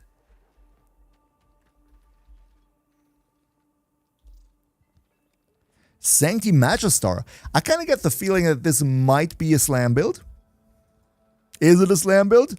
Oh, a Magistar slam build. Who would have thought? Oh, God. Methodical strikes and high... Okay. So, we have Galvanized Reflex, Galvanized Steel, makes sense. Seismic Wave, sure, Amalgam Organ Shatter, Corrupt Charge, Voltaic Strike, Killing Blow, Melee Influence, and even more electricity, initial... Oh, God. Brother. This right here is a flex, right? A Magistar Riven with 30 initial combo. I ain't gonna lie, that's pretty good. Yeah, the negative crit chance for slide attacks, I don't think we care all too much about that. And then 200% normal crit chance on top. Brother, what? Yeah, I ain't gonna lie, this is pretty good. I think put that on Kalervo, you're gonna see some big time damage cap numbers, at least before the rework. Excuse me, yep, exactly, Ripkus, exactly. 30 initial combo, that's what I thought too. But I'm gonna be real. I'm gonna be 100% real with you. I would actually not use Corrupt Charge. I would not do it. I would put faction damage in here. Probably faction damage. Because I genuinely think with the 30 from here, plus the, what do we have here? Plus the 80 from here, plus maybe on your Warframe Ready Steel, I think that's fine. I think you don't need Corrupt Charge on top. I think Corrupt Charge does not really do that much more. I would either put a faction damage mod into here, or Condition Overload if you have like a Primer Companion or something. Because I don't think Corrupt Charge does all too much here. Not that it mattered. Like with that damage, not that it mattered. Can we use Condition Overload with Zorus? I don't see why not.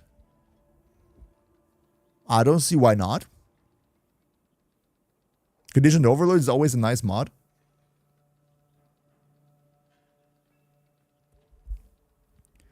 So yeah, that would be my only like suggestion here maybe. But other than that, this is going to be a disgustingly strong build. It's crazy. A Siam. Oh! Almost as if we talked about that in yesterday's short. Who needs 60 initial combo? I mean, it depends. Like if you go with a heavy attack build, then you want to have as much initial combo as possible to have your combo multiplier as high as possible by default to give more damage to the heavy attacks, because the heavy attacks deal more damage based on your combo multipliers. So for heavy attack builds, you always want to have a lot of initial combo. So what do we have here? Vicious Frost, and we have Blast. Okay, Melee Animosity.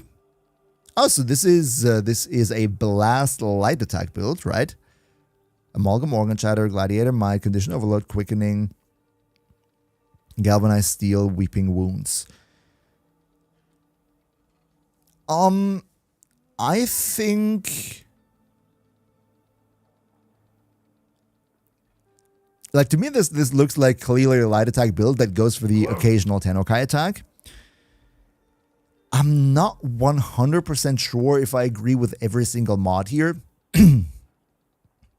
Because if this is a light attack build, then I would put Condition Overload over Gladiator Might. No, not Condition Overload. Blood Rush over Gladiator Might. 100%. Also because you're using Weeping Wounds. Other than that, you can go for Blast.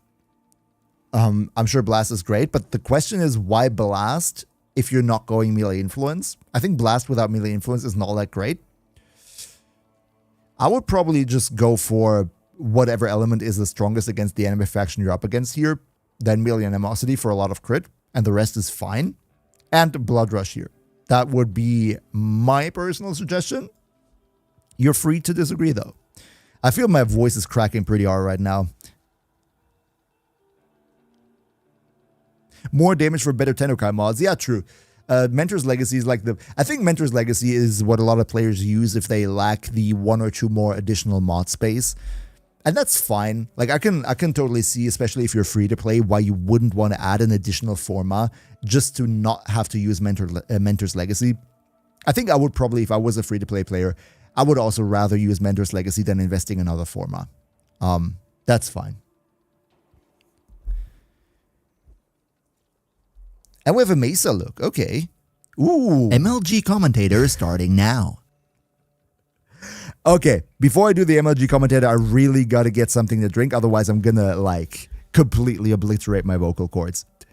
Give me a quick, Corey. Give me a quick second. Give me a quick second to get something to drink, and then I'll be right back with the MLG commentator.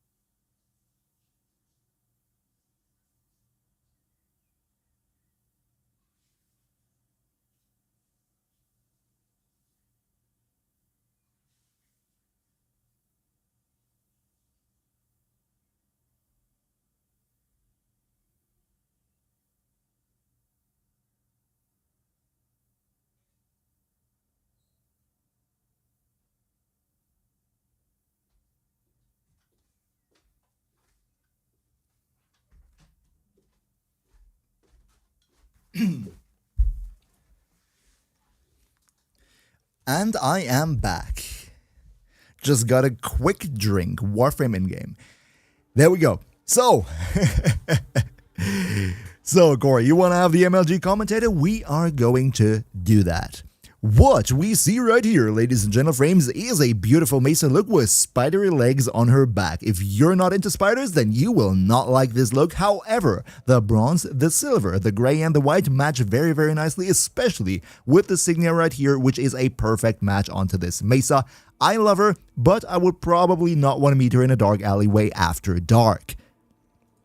Up next, we have a look for Gara Prime, the Goat Gara. Sadly, no time for more fashion frame. That is perfectly fine. I think didn't we look at that very Gara last time already, because she looks damn freaking fire. She's very bulky right here, and she is gold, she is black, and she will absolutely 100% destroy all the enemies in the enemy team. No problem. Yeah, I think we took a look at this Gara last time already because it looks awfully familiar. She looks absolutely awesome. Not gonna say any more than that. Also have a Varuna right here. Oh, that's a cutie. That is a cutie. Oraxia is gonna be Oraxia really needs that ephemera from Mesa. Definitely 100%. I would definitely want to put that on Oraxia. Yo, Quasi was good. Surprisingly, your Gara looks like that Mesa. I'm gonna be real. I think Mesa and Gara can look relatively similar. You know, their body shape is pretty much the same. I'll be watching and making sure that the microphone doesn't do anything to me. What, OG boy? What? Microphone is not going to do anything. The only thing this microphone could do would, like, infest me with, like, some really crazy space disease because I've been spitting into this pop filter for 12 years. Right?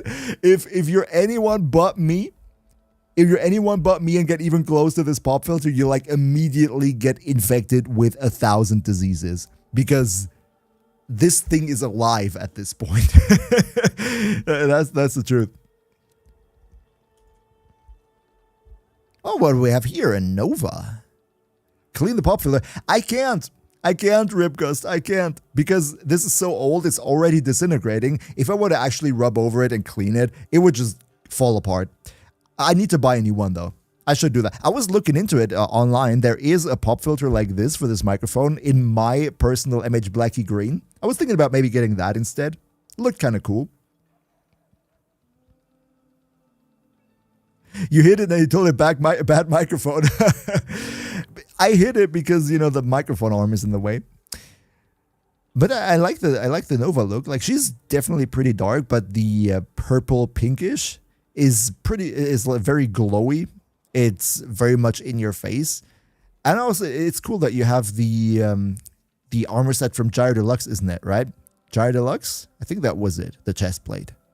And the Signia fits very nicely onto this helmet right here too.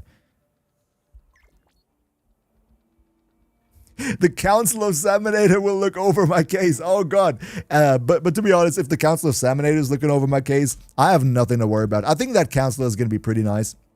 I think that Council is going to be in my favor. Fullman Prime mod configuration. And we have another player flexing their ribbon, I guess. Damage, crit chance, electricity. Yeah, that looks pretty good. That looks pretty good. We have primary deadhead here, just showcasing because my camera is over it. Galvanized chamber for the multi-shot makes perfect sense.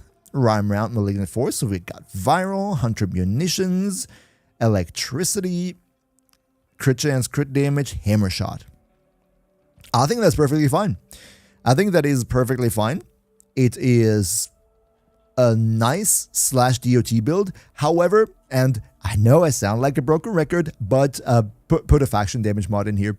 If you want to go hunter munitions, put a faction damage mod in here, or alternatively, go and outsource the viral priming to something like the Panzerwölfe and free up both of these mod slots here for faction damage and elementalist. You're going to deal so much more damage.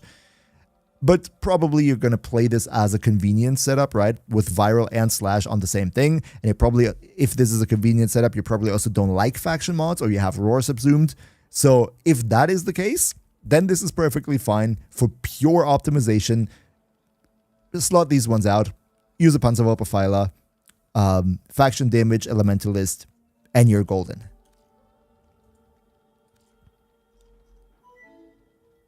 Yo, Shakimati was good. Are angel wings still available to obtain? That's a good question. I'm not sure. Chat, do we know that? Are the angel wings, is this ephemera still obtainable? Only around during Valentine's. Oh, it was a Valentine's thing. Okay, I forgot about that. Wasn't there, who was that? I know somebody on YouTube made a video on how many layers of wings you can actually put onto a Warframe, like with armor sets and with ephemeras and all that stuff. It was a ridiculous video, but I forgot what it was called and who uploaded it. But I remember it was hilarious. I'd rather look at the Excalibur armor right here because I do not have the Coda cost assist right now, so I probably do not know all too much about it. Good, what do we have here? That's interesting. Like, all 100% and just a bit strength. That's a very interesting combination. But yeah, you go Intensify, Fiber, Vitality. Sure. Triple Umbral. Adaptation, so your health tanking, obviously. Yeah, Amar's Hatred for armor and ability strength. I would probably not use this because the ability strength bonus and the armor bonus, they're both not all that great. They're like really not all that great. Probably not use this one. Gladiator Resolve is fine for more health, but also here, question is, do you really need that? I would rather, like, these three here, I would probably go with, you know, something more strength, maybe a bit more duration, maybe like Equilibrium for the energy income, because right now I don't see how you're getting energy. So yeah, Equilibrium, strength, duration would be my suggestion, like for just generic Excalibur build right here. Arcane Bellicose is cool too, but you're not really having all that much health, so you're not going to get a lot of strength out of this. So here I would put Mold Augmented. Arcane Blessing is fine though. If you just want to have additional health, that's okay. But yeah, that would be my suggestions on this Excalibur right here. Look like an early build. I'm not too sure, right? I'm not too sure if this is an early build because it does have a full max ranked adaptation, which you're going to have to play a lot of arbitration to get adaptation. You would have to have a lot of in-game time to have a max rank Arcane Bellicose, a max rank Arcane Blessing, and also the Archon mod sets. I don't think that's an early game build at all. You know what I mean? It might be an early game build if they just bought all these things here. But I think it's not an early game build.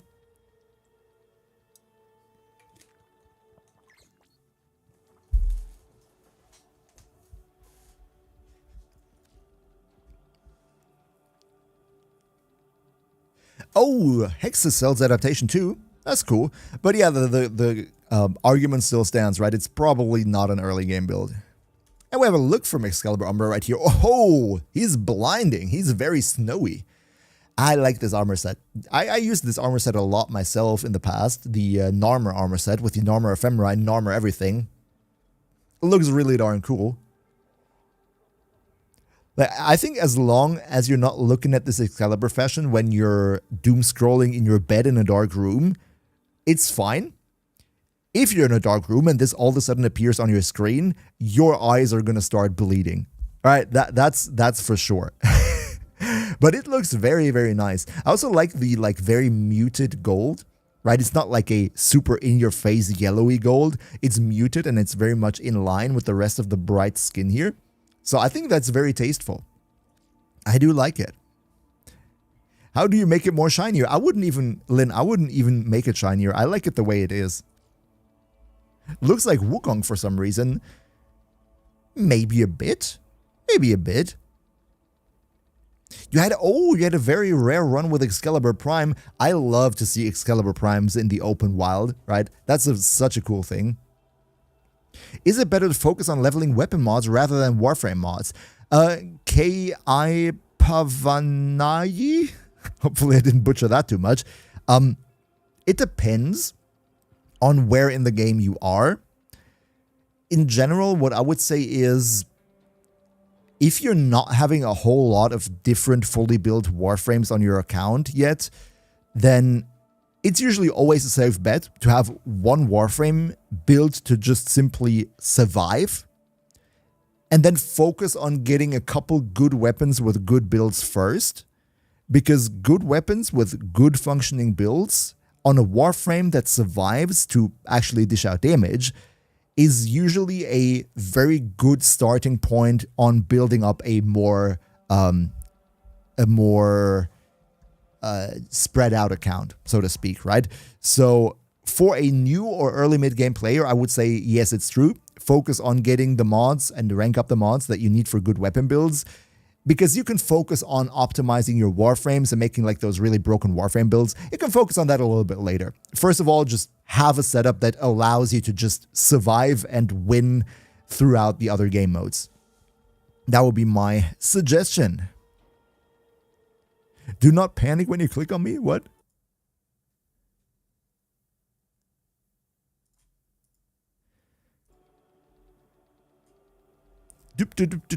RXO Unicorn, welcome to the stream. News, enter to win. Yes, Ollie? Okay, there's even more to win. Just got here. Do I craft Valkyr Prime? Envy, you can craft Valkyr Prime, but as we learned today, there will also be a free Valkyr Prime drop at the TennoCon if you just watch the TennoCon live stream in July. So if you can wait till then, maybe you just snipe her for free. You're MR12 and you only have 3 Warframes, Gara, Umbra, and Kalervo. I hate frames that do a lot of things that... and you're a melee man, you're simple. Hey, I get that, Zero. I totally get that. And I think if you just have 3 Warframes, I think Gara, Umbra, and Kalervo are a darn good bunch. I think for you, Zero, 2 more Warframes or 1 more Warframe that would make much of a difference and would propel your account forward would be one more open Warframe slot for Necros, because Necros is just so good at farming resources. I think every account should have a Necros earlier or later. Are you looking at designs? I'm looking at builds and designs, whatever you sent me. Like, for example, the Compressor Prime right here. So, Compressor Prime. We have Secondary Innovate, which, let's be real, is probably the best arcane if you want to deal damage with that thing. Pistol Elementalist, Galvanized Shot, Galvanized Diffusion, Target Cracker, Lethal Torrent, Magnetic, Hornet Strike, Heat. Yeah, I think that's pretty much it. I think that's really, really good. Not much more to add. Maybe, and I know I'm the broken record here again, replace Hornet Strike with a faction damage mod, because you're going to get damage from the Galvanized Shot already. Especially because you have Viral, Heat, and Magnetic. So I think that would technically be the better option. But then again, you know, you do you. Other than that, perfectly nice build. very, very much damage. Secondary precision plus a bunch of status on the compressor makes it a monster. So much raw damage. I get that, yeah. Oh no, we're having ads again. Holy cow, no. You like compressor as a primer, can literally stack every status effect on. Yes. Going grindy, totally agree to that, right? The compressor is probably the best primer for stuff like disruption, where you only want to prime one single enemy, because compressor is just the best single target primer in the game. Totally agree.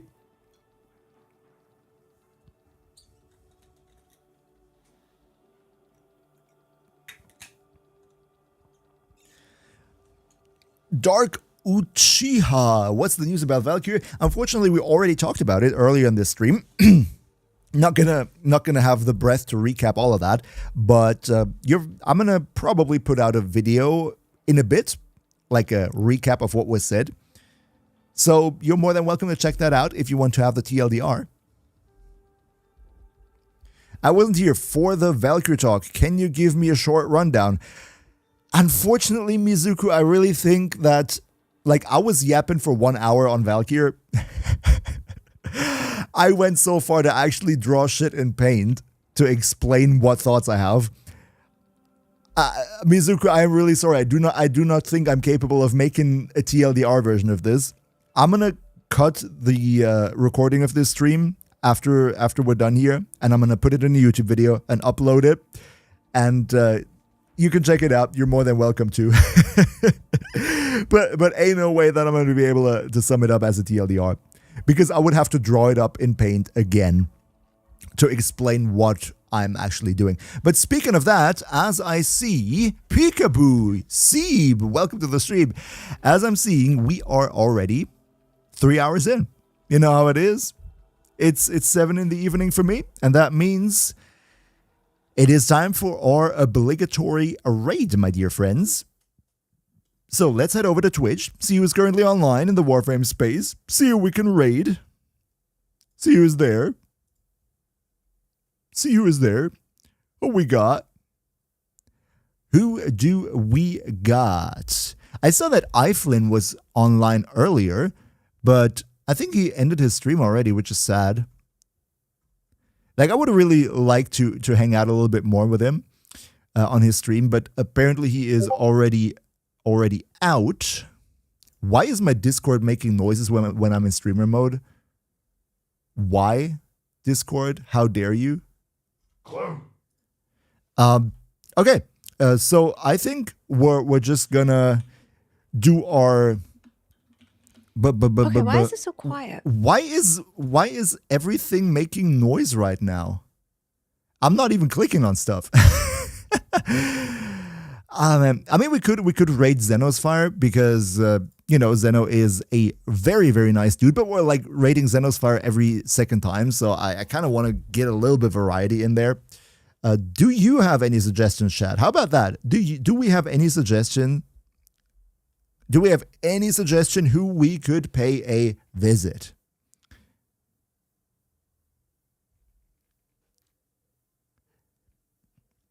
Any suggestion, friends, who we could pay a visit for? Because, I'm not familiar with most Twitch streamers in the Warframe space, unfortunately, so I don't know who's nice, who would make for a good raid target. Rate the lowest views. We actually did that lately. We actually did that.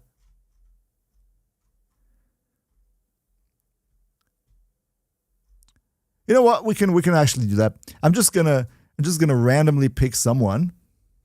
Just gonna randomly go with where will the mouse end? Here. The mouse will end at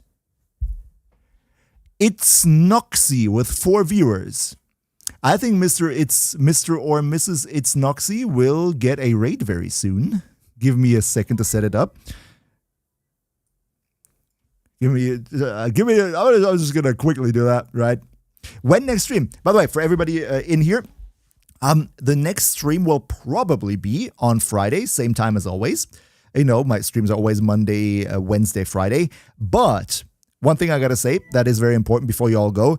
On the next Monday is a holiday here in Germany, and it might be that I am out of town for a extended little weekend trip again.